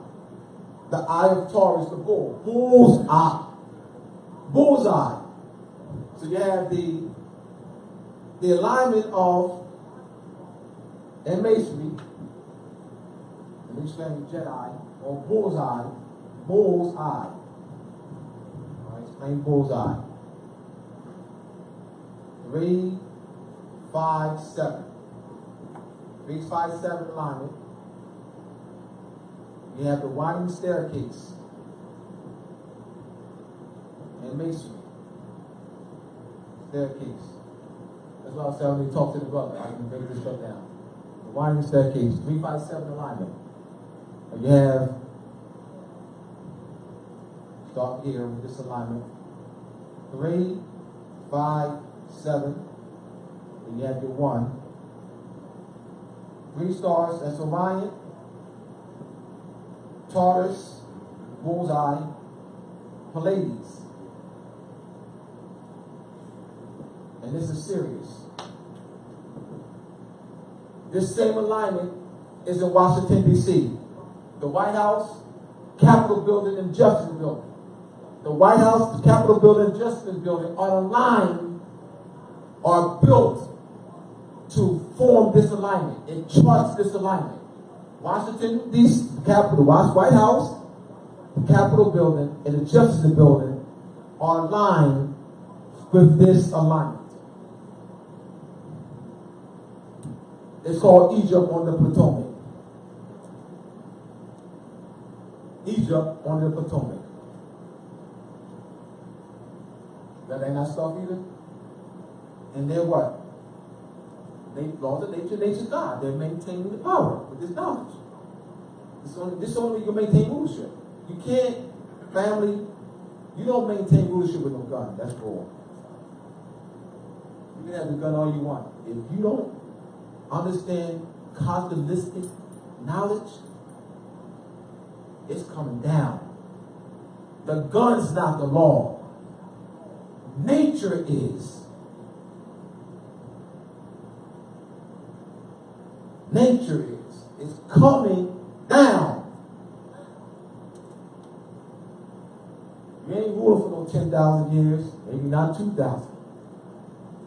If you don't understand laws of nature and nature's God, because that's the law. Europeans know that. That's why it's in the Constitution. Exactly. This is why they spend a lot of finance, these elaborate Masonic buildings, marbles and everything, and they put the altar and 3 candlesticks. All right, here we go. The altar, here's the 3 candlesticks right here. The 3 candlesticks forms that alignment. So you have the 3 candlesticks and the altar and a cube.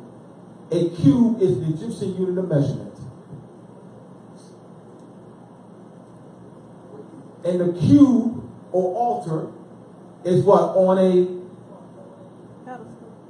black and white checkerboard floor. And the black and white checkerboard floor casting shadow light, shadow light, shadow light. So the sun rising, you see shadow, light, shadow, light. It's all astronomy, y'all. Any questions? Any questions online?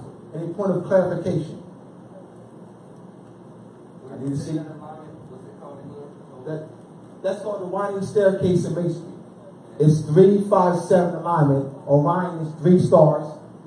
I'm sorry. I got that part. You said it's let me make sure people.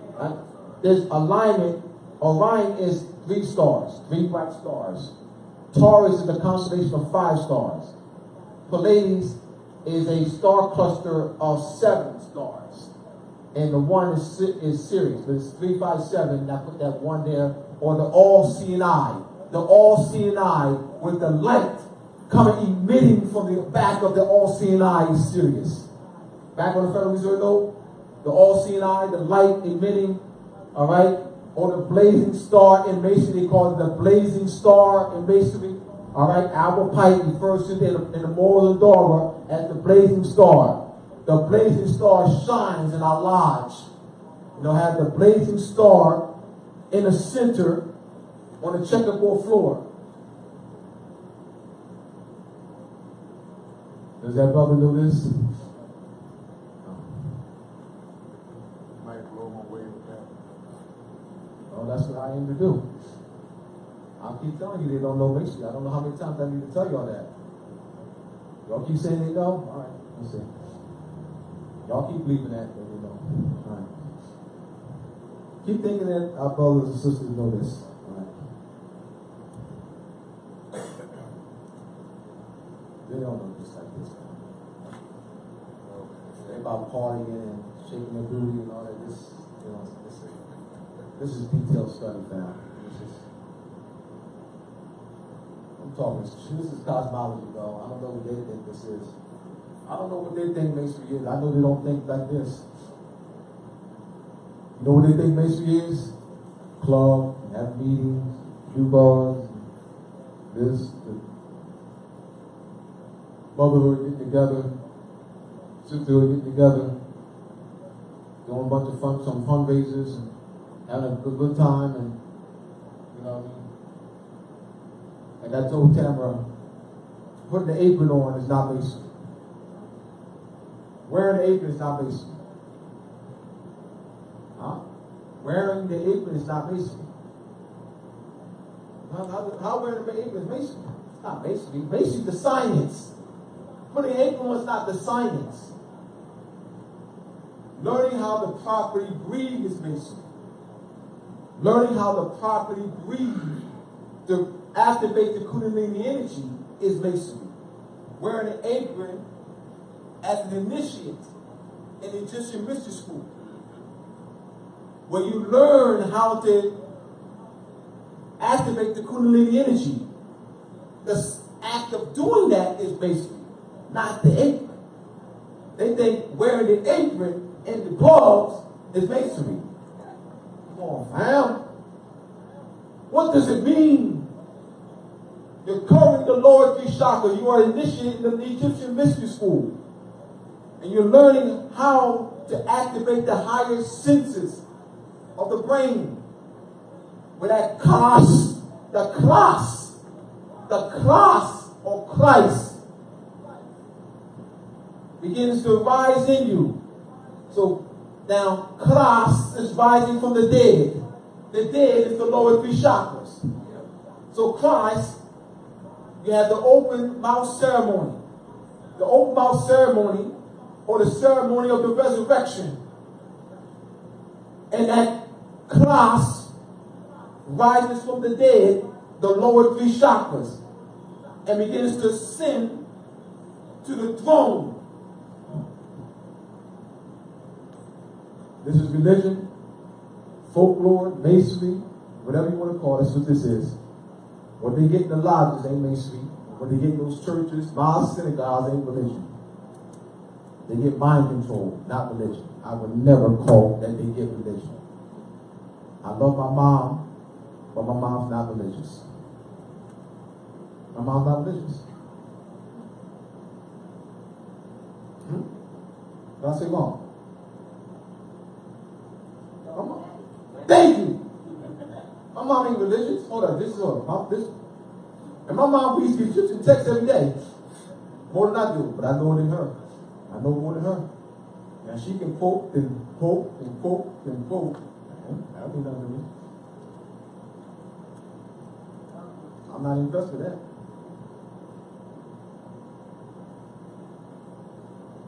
She's been indoctrinated into believing that quoting, parroting is power.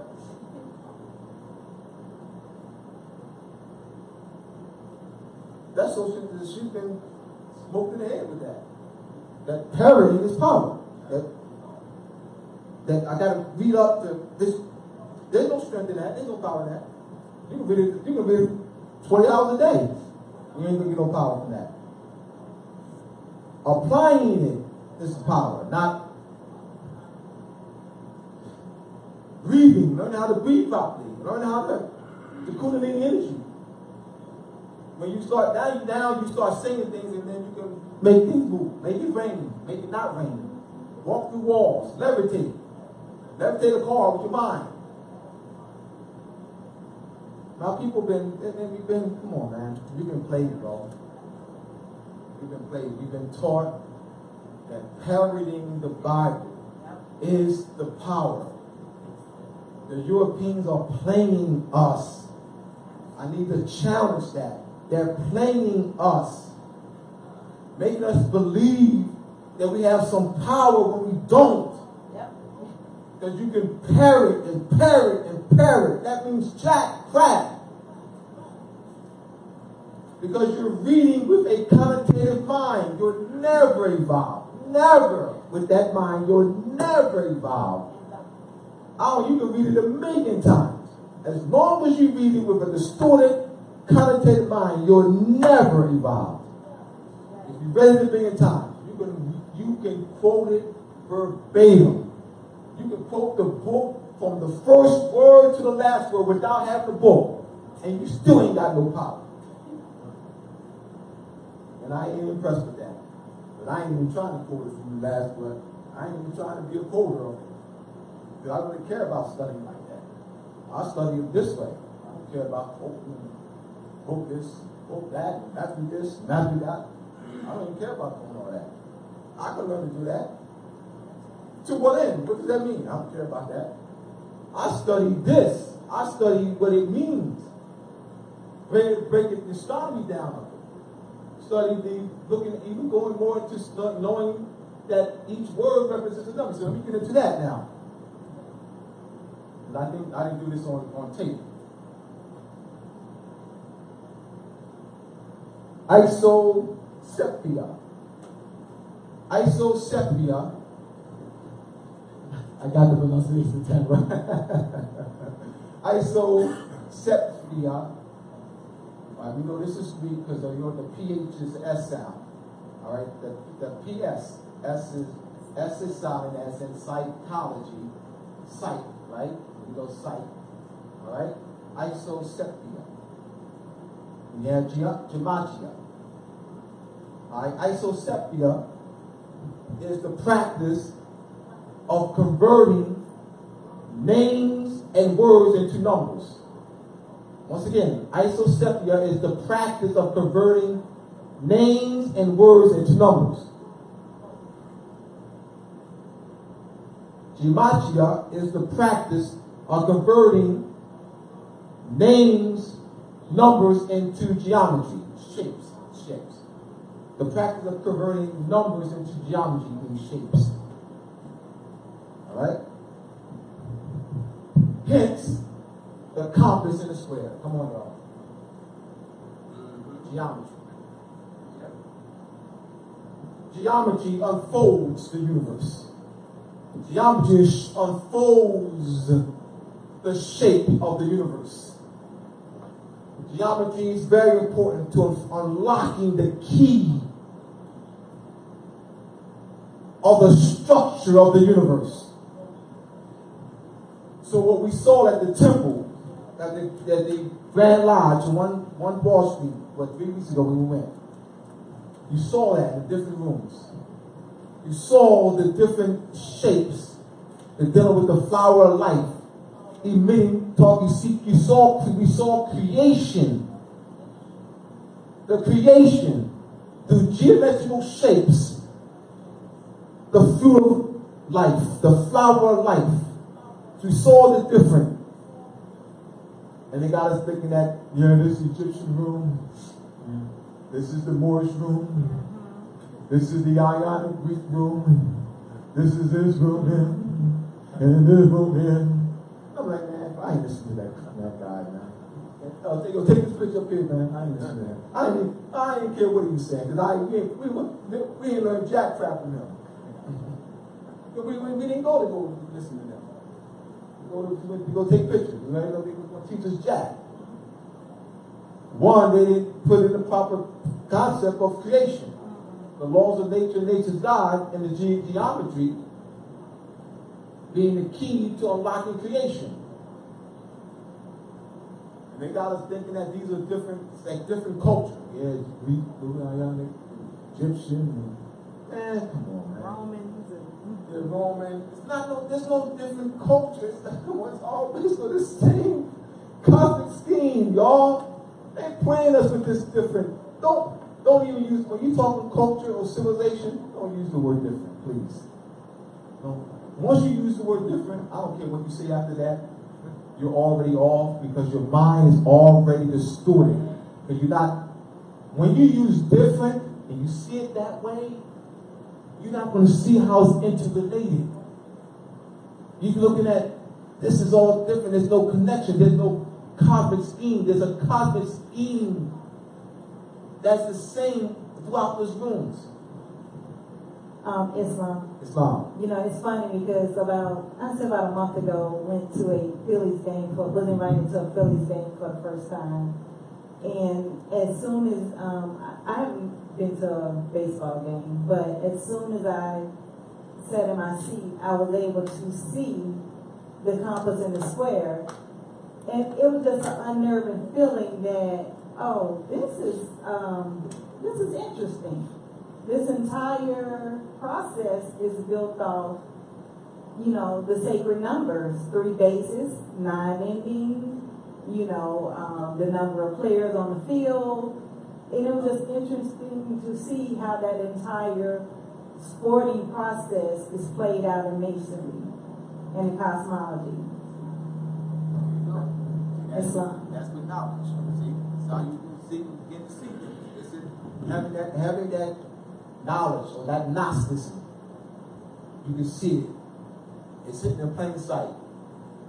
And it's not hidden with Tamara because she can now see. She's becoming agnostic. You see? Yes. I wanted to say the You wait for the.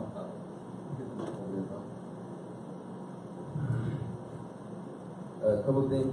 The G is a circle and a square.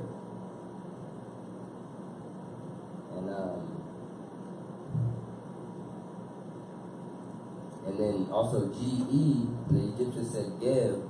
GE means earth, the Greeks said Gaia, and then the Sumerians said Ki, K-I. Now this is hard to do. It's called squaring the circle. This is what he's talking about. Squaring the circle. We have here.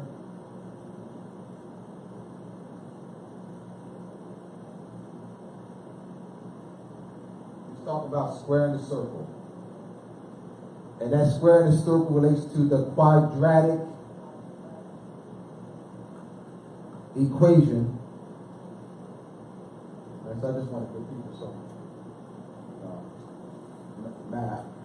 The quadratic equation. So you see it this way: the circle within the square, and the square within the circle. Yes. The circle is what? Circle is what? Feminine. Feminine. The square is masculine. So let me explain. Any straight line, any lines is masculine. Circles is feminine. That's what we try to do to the Yeah, woman this now. is. We try to square the feminine off. Well, it can only be done through controlling the mind. It can't really be done. Once you control the minds, it's how we see it. See, once they control our minds, they control how we see it. Because it's there. They're not really changing anything other than your mind. That's why people always say in order to change people is change your mind, because the imagery is right in front of you. It's just changing how you see it. That's already been in front of you. All right, now, how long have you been playing baseball? For over 100 years, right? Now, she went to a game, right? And she saw it. It's right in front of you. They ain't changed that. They've been playing baseball for 100 years. So 18 something. 100 and what? 20, how many years? 25, 40 years or something? 140 years? First time ever going to a game. Right, and she saw it. First time she went to a game, look out. She was picking it up. I told her that would happen. It's called, no, it's not crazy, it's called Gnosticism. This is Gnosticism. And that's what Moorish science is built on. Gnosticism. That's Gnosticism. That's all it is. It's Gnosticism. All right. So. I sat there and said, and that's a baseball field right there. That's what I'm trying to tell you. That's what I'm saying. Finally. You know what I mean? That's what she's saying to you. Yeah. Any questions? Support the vendor. You'll take, go to your Sunday, eat your lunch. Nasir Bey talked about the computer code is feminine and masculine, ones and zeros, yes. Yeah, you got one masculine, zero feminine, masculine, feminine. Yeah, because it's like I said, the line is masculine, the circles are feminine. So, purpose is feminine. So what you're looking at is because the circle represents creation, completion, cyclical. The line is linear, because time is not this linear. We never view time as linear. We do, because time is cyclical. Because you look at cycles of the moon, or ladies, or Venus, or Sirius. It has you have the great year, and the great year is the 12, ages, and then it repeats. Then it repeats and repeats. It's just a continuous cycles. Ends in the beginning, ends in the beginning, another cycle. So that's that circle. There's nothing linear about that. Women. Layla Dykes made a statement. It was a question. It's both. How are we supposed to live with these beings when they seem to be bent on destruction?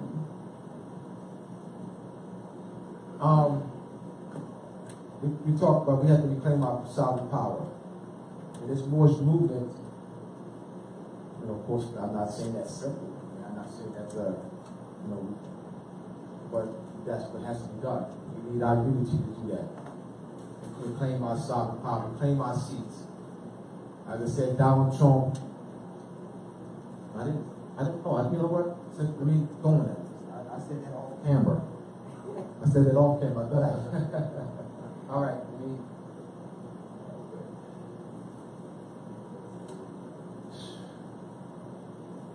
You do me a favor, you bring this chair over here like I had before we start the class. Yes, please.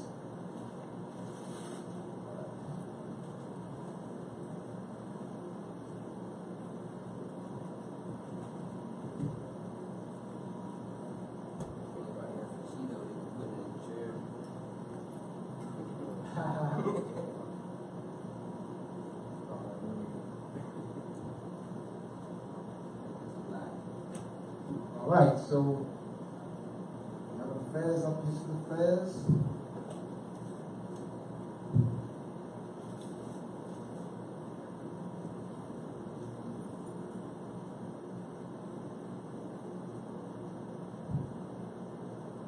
And a pilgrim hat.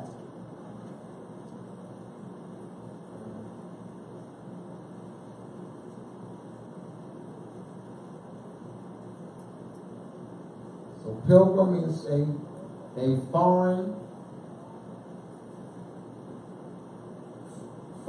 Pilgrim is a foreigner.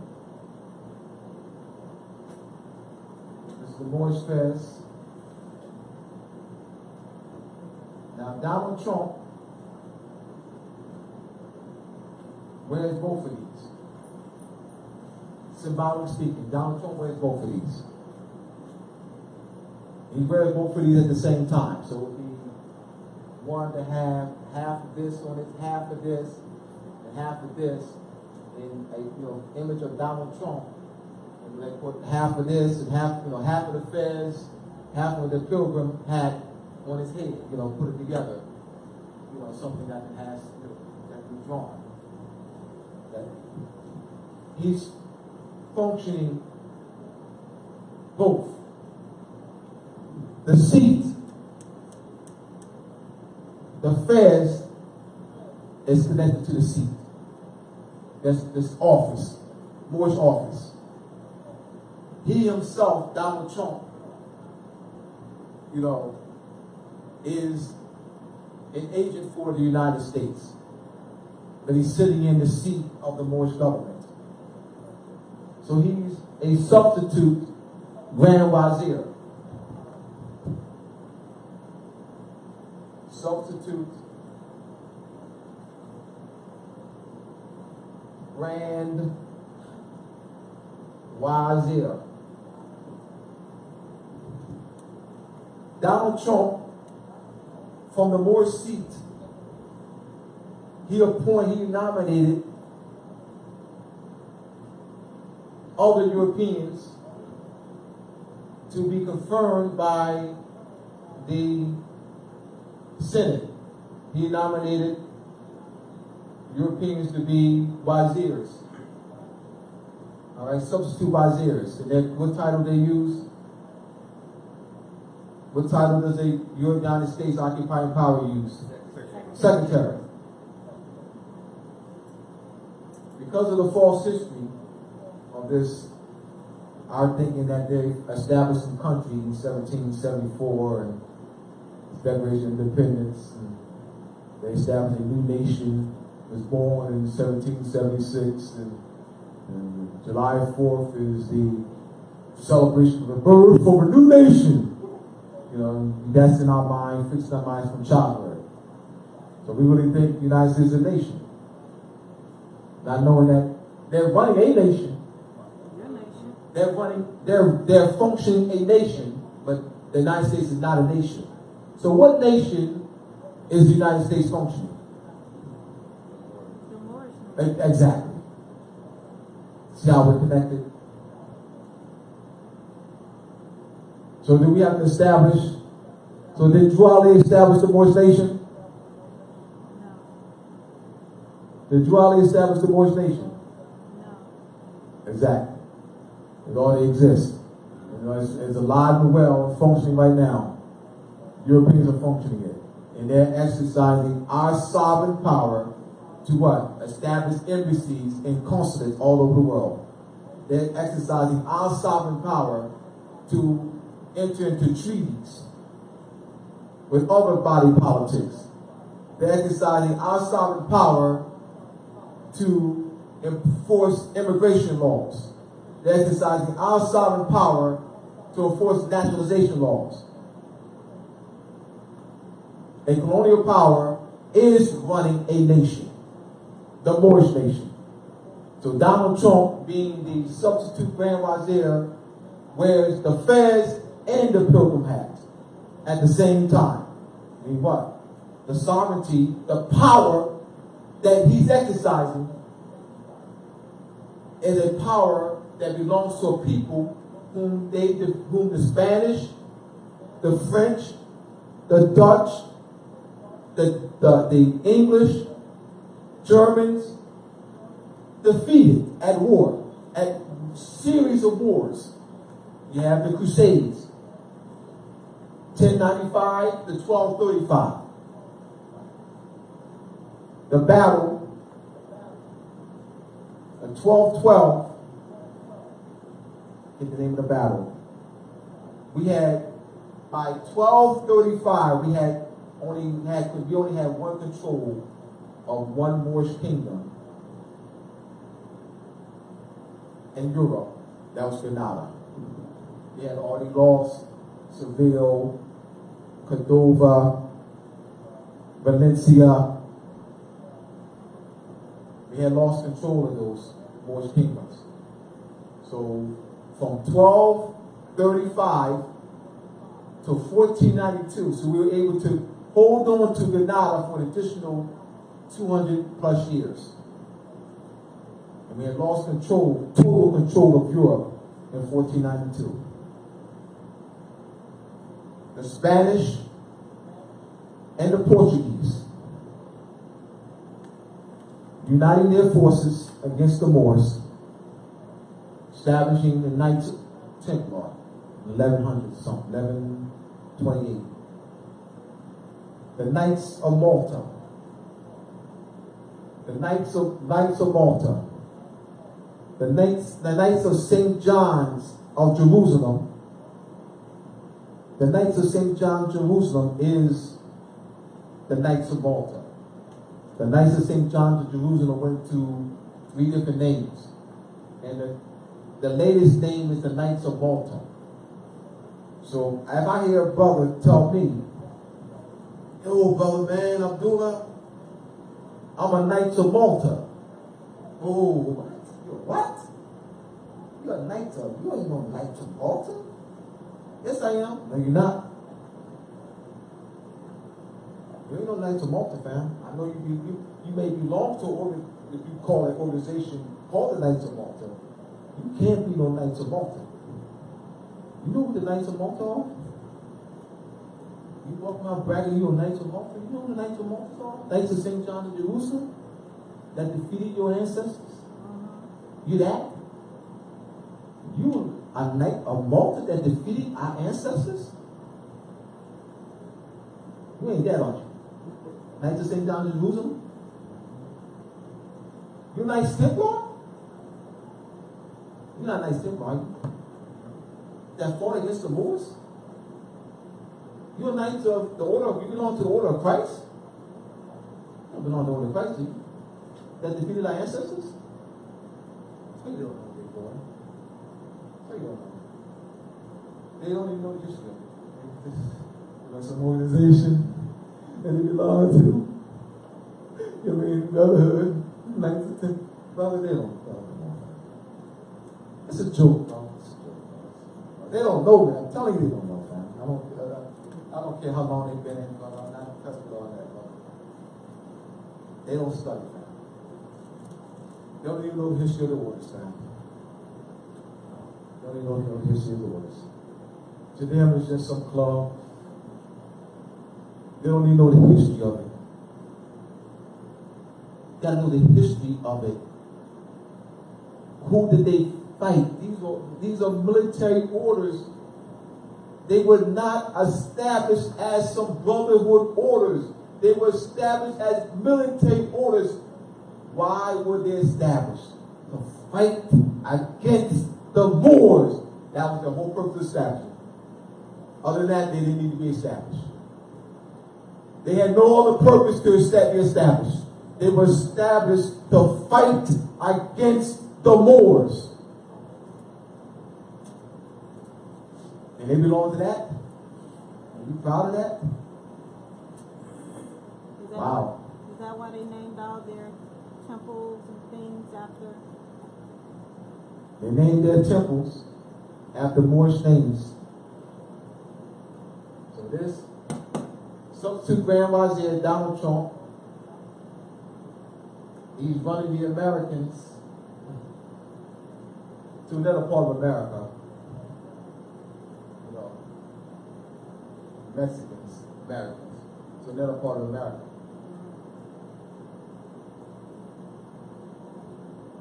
So this is our key. All right.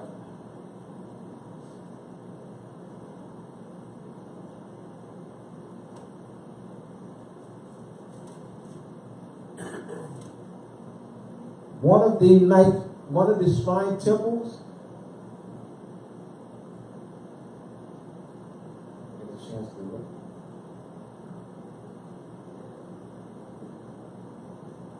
You know it as this. This is a ancient Egyptian, born of La, god of the moon, in ancient Egyptian religion.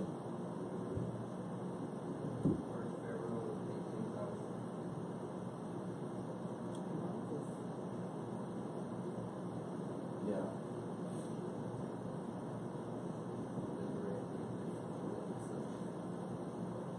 That's well done.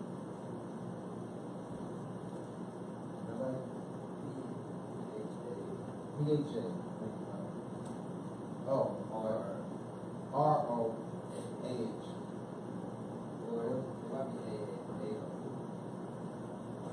No, it's an H there. I mean, it might be the two, the A and O. All right, yeah. Yes, all right. The H is silent. The first pharaoh of the 18th dynasty. Some of these I have to look up, you know, like there's 206 shrine temples. And when I was finishing up Moors and Main Street, I said it would take me too long to look up the etymology of it. And I would have held the book up. So I said I'll do that later. So That's where they got Moses from. yeah, Pharaoh, yeah, P-H-A-R, yes, A-S, that's it. Then you have another one. Here it is. This is another name of the shrine temple. It's called the ancient Arabic order of the nobles of the mystic shrine. Now they no longer use that name. They use the name Shriners International. So I wonder why they stopped using the ancient Egyptian Arabic order of the noble mystic shrine and used the name Shriners International. There's 206 shrine temples throughout the world. And they raise $1 million a day in donations. And how I get the information? That's on a plaque in the shrine temple, in the shrine room at the George Washington Masonic National Memorial Museum in Alexandria, Virginia. It's right in the frame. It's framed. And it reads $1 million a day is raised. It's $365 billion a year. All right? So they have numbers. The numbers have dwindled over the years. When numbers started dwindling during the war, during the World War II. World War II, numbers started dwindling. But this was established in 1871. Now, there is, let me continue with this. This means visible land in the sense of plain or desert. So, desert dweller. Desert dweller.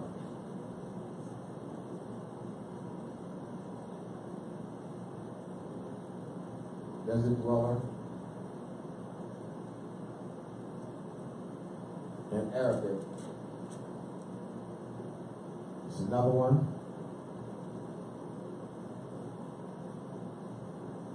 The Bibi. My love.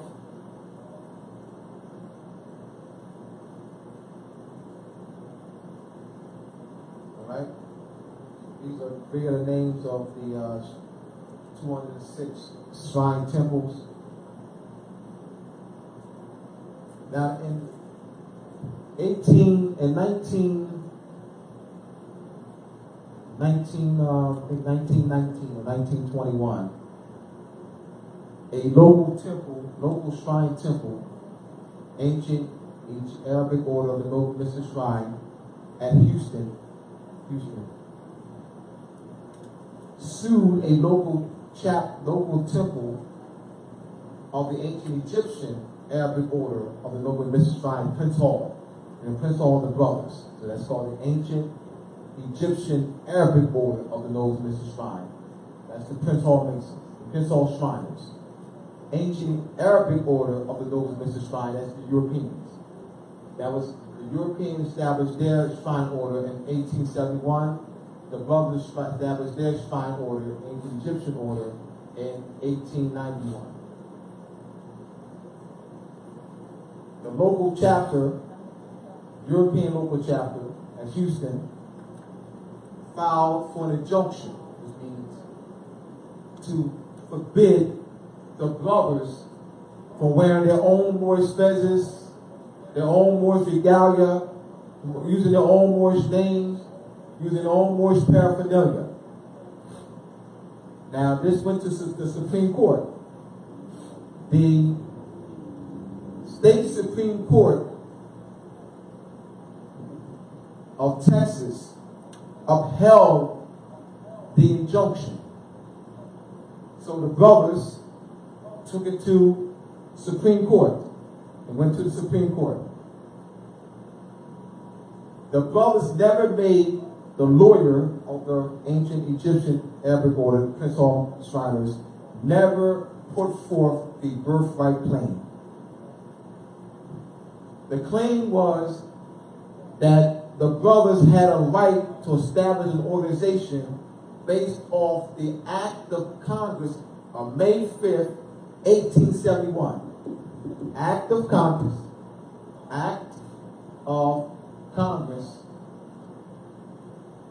of May 5th, 1871.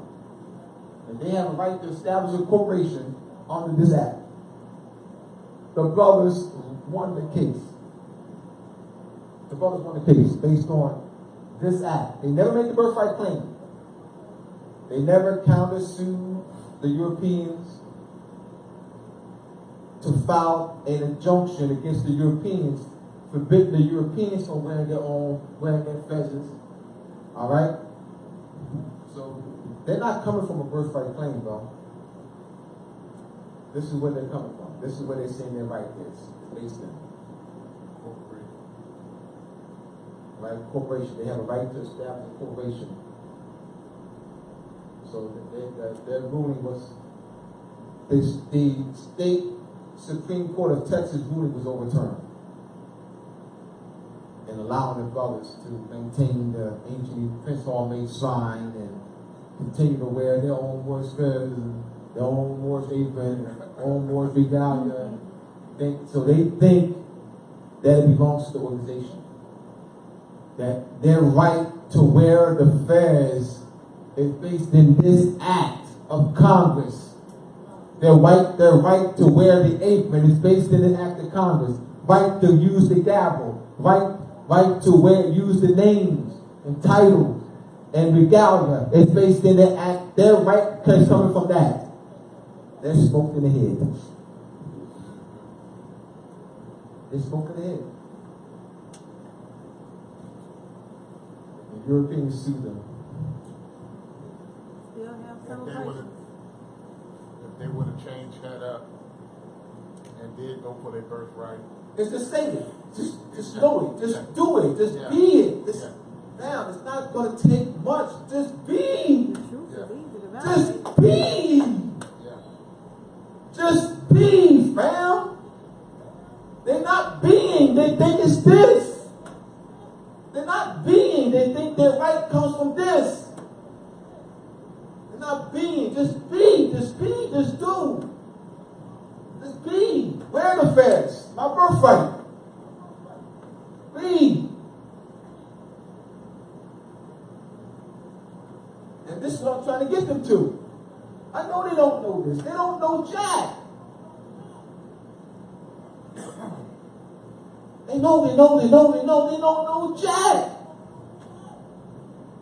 They don't study. They think it's a club, man. They think their right comes from this. And they're not in this mind of fully studying, partying. They do more partying, man. I love my brothers and sisters, man, but they party. They're not serious enough, man. Not serious. I mean, they're not out here in the community. You know, where do you see them at? Where they at? Where they at? Where they at? What are they doing? Where they at? They do a fundraiser, fam. You know, to give scholarships, $500 scholarship, $200 scholarships, $1,000 scholarship. What are they doing in the community, bro? Effectuate change. They're not, because they don't see it from a birthright perspective. They see it from an organization. You know, this is an organization. I can wear the fez. Even the title noble. They think they're noble because they're an officer in the shrine. They think they are noble because they're an officer in the shrine. That don't make them. They're nobles. They are nobles. But that's not why they're nobles. They're nobles by what? Birthright. Thank you. They are nobles, so don't say they're not nobles. Don't say so when a brother comes up to you and he says he's a noble, do not say he's not a noble. Because you'll be wrong. You're wrong. You'll be wrong when by saying he's not a noble, you're wrong. Now you can teach him why he's a noble. But to say he's not a noble is incorrect. Now when a European comes to you and say he's a noble, he's wrong. But brother is not wrong by saying he's a noble. For whatever reason he's saying it, he's still a noble. That doesn't change the fact he's a noble. He doesn't know that he's a noble by blood. But he's still a noble. Because the title does belong to him by birthright. That's a fact. He doesn't know that it belongs to him by birthright. He thinks it belongs to him because he's an officer in the shrine. So yeah, that's where you come in to educate him. So I call him noble. When I say no, and I say no when I text him, I say no by blood. Peace, no by blood. Because I know someone. I know more y'all makes. I know. Peace, no by blood. Communicate. Develop relations with them. You know, because I'm educating. I'm not putting them down because I know they don't know. They don't. This is detailed study, bro. They don't get this. They more talk about partying and stuff. They're not really serious, man. They're not serious. I think they can become. I think they will be serious once they really know what it means. Once they really that is their birthright. It really ties the power. Once they comprehend the power, the sovereign power that's connected to this, I really think they will become serious. Right. They just think it's an organization, fun and games, and we're gonna have a party, and we're just gonna go to meetings, and you know what I mean? They're not in this birthright mind. You've got to give them the birthright mind. They will become serious about it. I truly believe that. I truly believe that my brothers and sisters will become serious once they comprehend what this is. They don't know what it is. spending time looking at you, beating that over your head. They don't know. They don't know. I'm talking about, when I say I'm not saying all. Most don't know. I'll use most. Most do not know. Most do not know. I'll go to my grave on that. Most don't know this.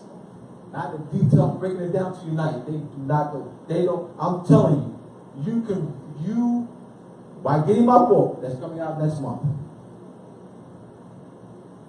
you can run circles down there. In a matter of 3 months. You can go take my book and go do you become a keynote speaker. I'm serious. I'm dead serious. You take one lesson in the book and make their head spin. Because they're not getting it from this perspective. It's not. Go ahead, brother. What would you say to the black people who say that we are? Clean it up. Clean it up. Clean it up. Clean it up. Clean it up. Microphone? Clean it up. Because you're conscious, so we don't, yeah. So you're not speaking like you're not conscious. So, yeah. What would you say to the Moors?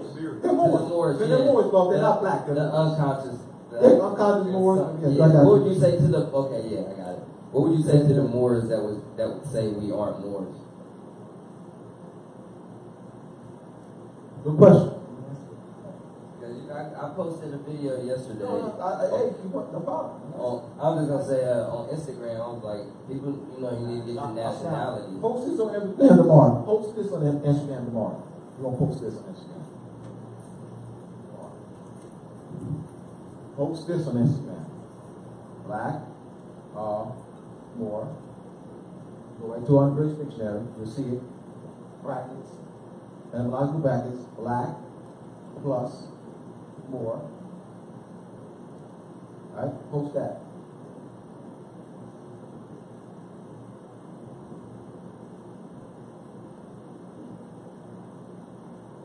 Give us some substance. Give us something. And you better yet, go to a dictionary. Go to an unabridged dictionary, maybe 1950 and so 60s, and look this up. And just copy it. Take a picture and post it. And then do this, take a picture, post it, and do this, let's see, you'll see this. You gotta give us some reference. Yeah. Alright? Well, give that. There's something simple, no? I'm saying start off with something simple. Without, something that's something that has some substance. You gotta, start with this. And then once you give them this, then you give them more. But I would start with this. Because this is a powerful lesson, man. And my thing too is, why would you want to identify as black? Because they don't, that's what I'm saying, because they don't know. They don't think it's an adjective. They think it's an identity. Remember, that's condition, social condition. I mean, you're conscious, though. We're conscious, so it's like, what do you mean? So Islam. So if you're more, if you're noble by blood, that makes you a Jew by consciousness. Yes. Yes. Explain that. Because a lot of times, a lot of times you hear people, they will interchange, they'll utilize the word Jew to attach it to a race of people or a class. Let me just say class. Let me clean that up.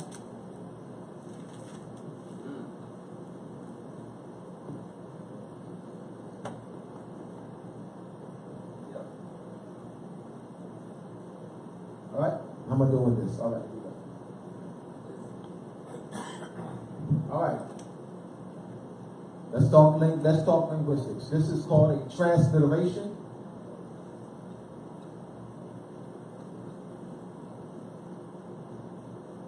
All right. Not translation. Not translation. Transliteration. We have here Tahuti, Egyptian. All right.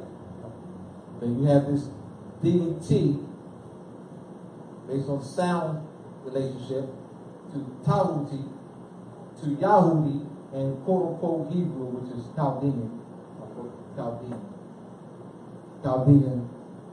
falsely called Hebrew. And then this is modern English. And Tamara said it's been misrepresented as some ethnic group or race, which is neither. It's not a race of anybody, not even yours.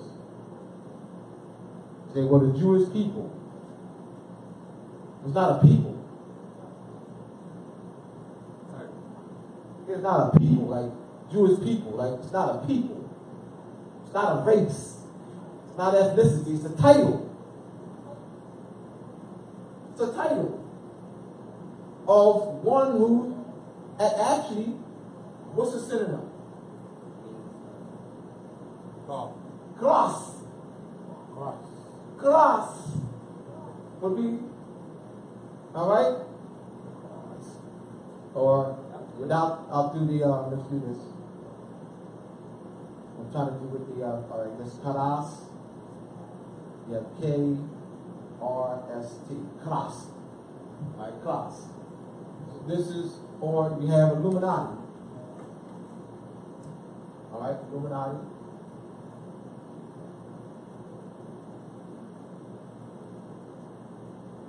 Illuminatis is similar. So terror cannot be an Illuminati. Why? It's grammar. It's just grammar. Like what? It's grammar. Illuminati plural. Illuminatis singular.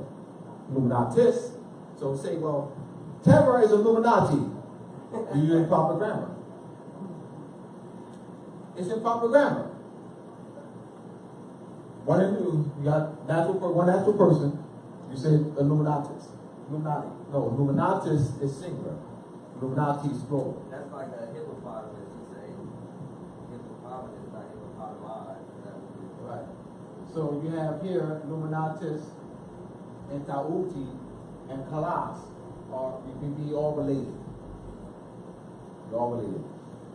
So this deals with a title of with intuition, higher form of knowing, thinking. It's not a people. It's not a race. It's not ethnicity. They misrepresent it to steal the title. So you keep calling them Jews. You're telling them that they're not white, but then you call them Jew. I don't get it. You said they're not white, but you call them Christians. You said they're not white, but you call them Illuminati. I know, I'm confused. Somehow I'm confused. You said they're not white, but you say they're not white, but you say they're Christians. They're not white, but you say they're Illuminati. They're not white, but you say they're Jews. I'm confused. You said they're not white, they're not sovereigns of the land, but then you say they're sovereigns of the land. They're not sovereigns of the land, but then you say they're sovereigns of the land. You don't even know what the hell you're talking. You don't. They're not white, but they're Christians. They're not white, but they're Illuminati. They're not white, but they're Illuminati. They're not white, but they're Jew. You just call them sovereigns. You said they're not sovereigns of the land, but they're sovereigns of the land. This is also telling with sovereignty too. This is because you're talking about a higher state of knowing. It's still tied with sovereign power and rulership. I mean, we keep getting my power wrong. Sisters. I'm going to say that Illuminati.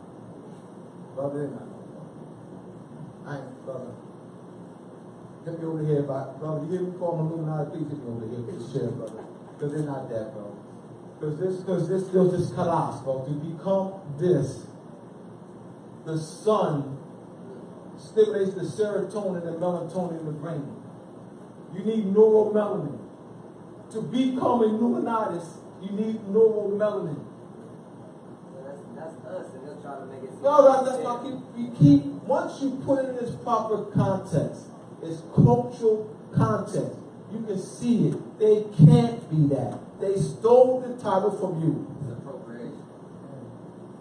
Misappropriation, disassociation, culture stealing, whatever one you want to use, because that's what they are. I'm So not, yes. should we just call them, Abion, or English, French, Dutch, Polish, English, Slaves. Welsh, slaves. that would be rude What's rude? No, it comes from to call them a slave? No, not all of them. She just added that. She was saying that she's correct. Like she just give me she's adding that. I'm saying I said English, Irish, and slave because you got some of them are Slavics. Some of them are Slavics. That's not rude. You're not being rude. Melania Trump. Yeah, she's a slave. She's a slave. I'm not being sister. It's just a pronunciation shift. I'll explain. You said being rude. All right. So let me show you that's not rude. Let me explain that's not being rude. Let me show you linguistically speaking that's not being rude. Give her a dictionary. Remember that dictionary, please? Show the etymology of slave. Give her the etymology of slave so she can I want her to know with knowledge that it's not being rude. She needs to know that's not being rude. I don't want her to be uncomfortable. I want her to know that she can walk around knowing that she can call Mrs. Trump a slave. That she comprehends why Mrs. Trump is a slave. Not believing anything I'm saying. Give her the etymology of slave. I don't want her to believe me. I don't want her to say Abdullah Bey says. That means she don't know. If you say Abdullah Bey says, that means you don't know. Abdullah Bey showed me in the dictionary with the etymological brackets what slave originally means. That's what I want you to say. I don't want you to say Abdullah Bey says. Abdullah Bey shows you. Abdullah Bey directs you. Abdullah Bey points you so that you can become empowered yourself. Repeating what I'm saying don't mean jack. Earlier you said that Donald Trump a Christian. The only reason why I said it was because if you look at the word Cretan, which means a stupid person, if you look at the etymology for that, it goes to Christian. It's not Swedish, but Well, you'll see shine though. You'll see I know you're going. You'll see the Greek, like Christos, and then you'll see the other language. If you look up the Indo-European root, all right. Look up the Indo-European root. You can go quick. All right. Look up the Indo-European root. Indo-European. I know you're going to go. That's the same thing. that's the only way you can be a Christian. No, you can't. No, he's not. Because you'll see. All right. You'll see dealing with here, shine, and then white also means shine. All right. Christian. You'll see Christos, and in Greek they'll say anoint. But anoint is smeared with oil. But still connected. Once you go, then you look at the etymology of anoint, you'll see oil. It means to smear with oil. And then you know that oil is that oil that's secreted in the brain.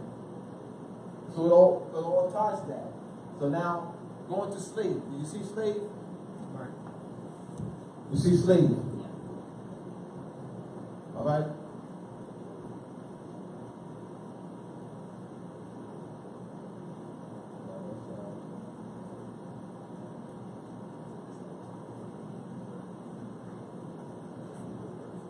Take a picture of that.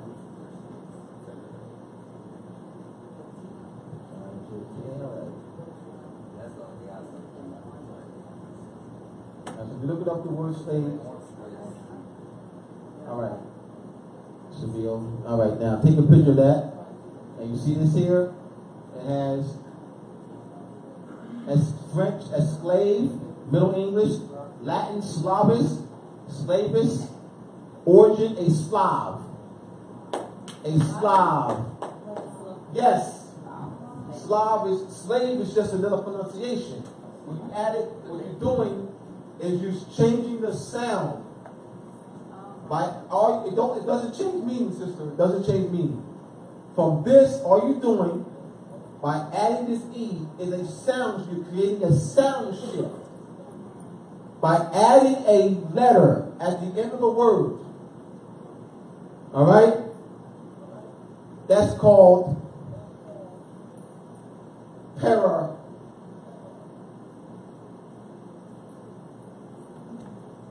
That's a para.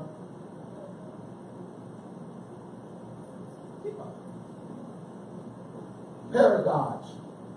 By adding a word letter at the end of a word. So that's a sound shift. You're creating a sound shift. Not meaning. This doesn't change meaning. Doesn't change meaning. So I say Slav. Slave. Give me another pronunciation for Slav. Slave.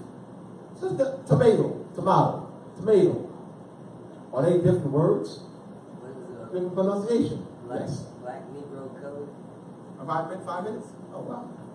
Explain how Mercury tied into that's to Thor. Because that's the planet. Oh, yes. Oh, Thor. Oh, yes. Ah, wow. I wasted it all. Let me put Thor. I didn't have Thor. Thor, Mercury. All right, Thor, Mercury, Hermes. All right, Hermes. All right, so Thor, Mercury. All right, Mercury. You're looking at communication.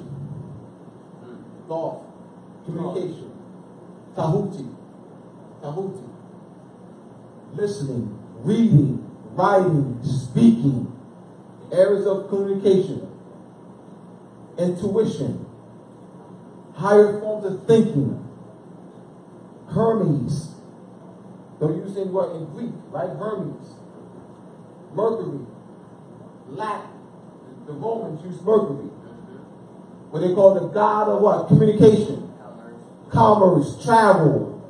Listening, speaking. The messenger. There you go. Messenger.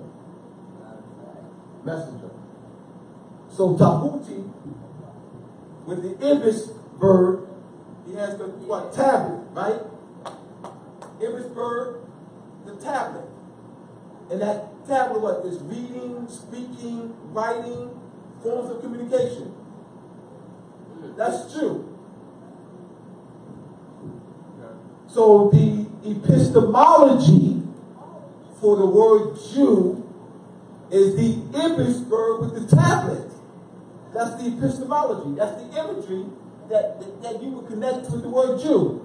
So you have the word Jew, and you put the Egyptian Tahuti, and you have the Ibis bird next to it, next to the word. Because you have to have the image with the word. Just like, sun. All right? Then you have that in Old English.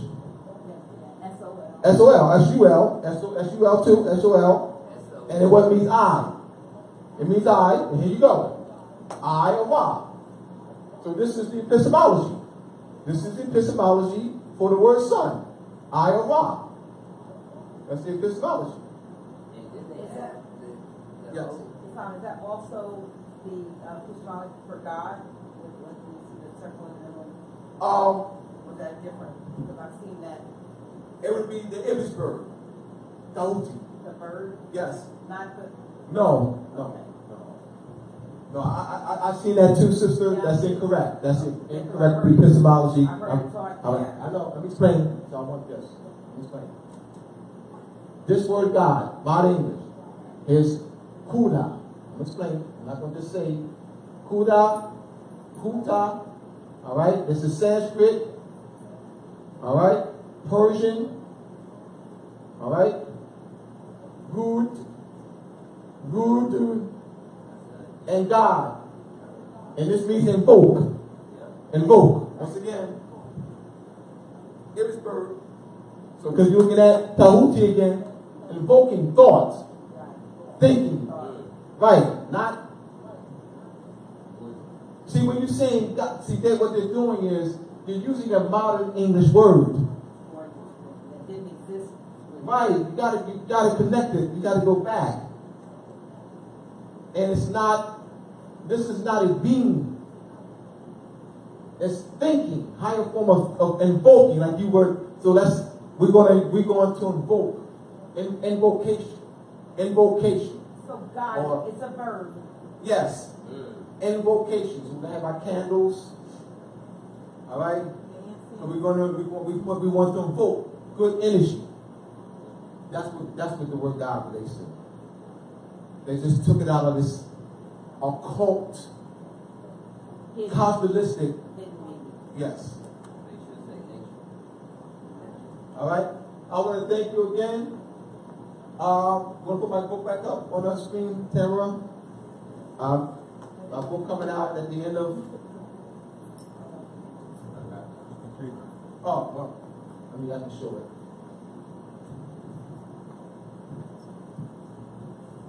All right, this book, Masonic Compass Square, the connection of timekeeping and measurement, will be available at the end of August, early September. All right, like my editor,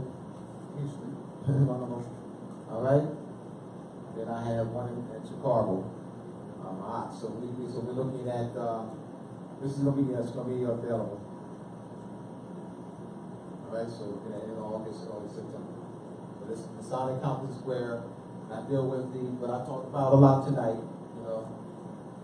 I didn't go too much into it. I got 5 chapters. I just touched a little bit on certain chapters. All right? The camera on me to give you a taste of it. Pre-orders, mooresandmasonry.org. Yeah, pre-orders, mooresandmasonry.org. Okay, Yes. go ahead and close us out. All right. I want to thank you again for bringing me. And I trust that I did some good and was able to enlighten you and get you to that class, that Illuminati, that Jew, Kudak level of thinking. All right?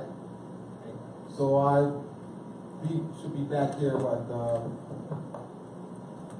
at maybe Saturday. We've got to see what the numbers are for Saturday. Next Saturday. Saturday of next week, not tomorrow. All right? So thank you again. I'll leave you in peace. Assalamu alaikum.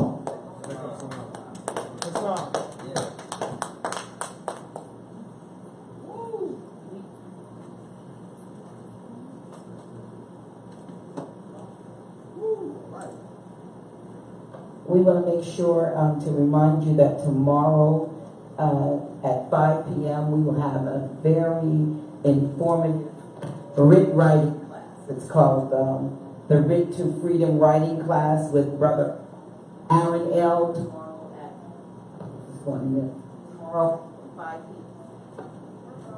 Get a mic. What's the time? 5 o'clock. I'm sorry.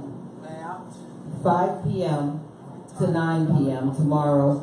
We will be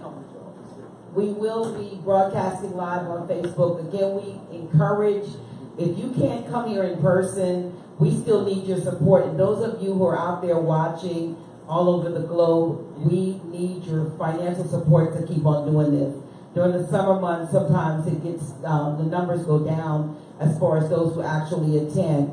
And we really, in order to keep on doing this every week, we have to have your support. So we have our PayPal and Cash App links listed. We want to keep doing this for you, especially those of you who are faithful to watch online every week.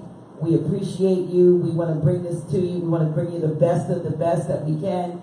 And that's what I think we do a pretty good job of doing that. Tomorrow is going to be an exciting class. I get many telephone calls from all over from people who have needs for remedy and have issues. Well, tomorrow will be an excellent time with a Moorish brother who's also a 32nd degree Mason. and is operating in his allodial status even with his own properties. You want to talk to somebody who's actually done the work himself. He's going beyond just telling you what to do, but this gentleman actually has put it into practice. You know, there's one thing to talk about it in principle, but when you have someone who has experience in practice, that's who you want to hear. And Brother Aaron L. will be here from Philadelphia tomorrow, 5 p.m. to 9 p.m. It's going to be an exciting class. He was already here earlier in the week with a private group that brought him in to do some work, and we're excited that we were able to get him ourselves for this Saturday. So that's tomorrow, 5 p.m. to 9 p.m. And again, we urge and we need your support. We love you. Peace.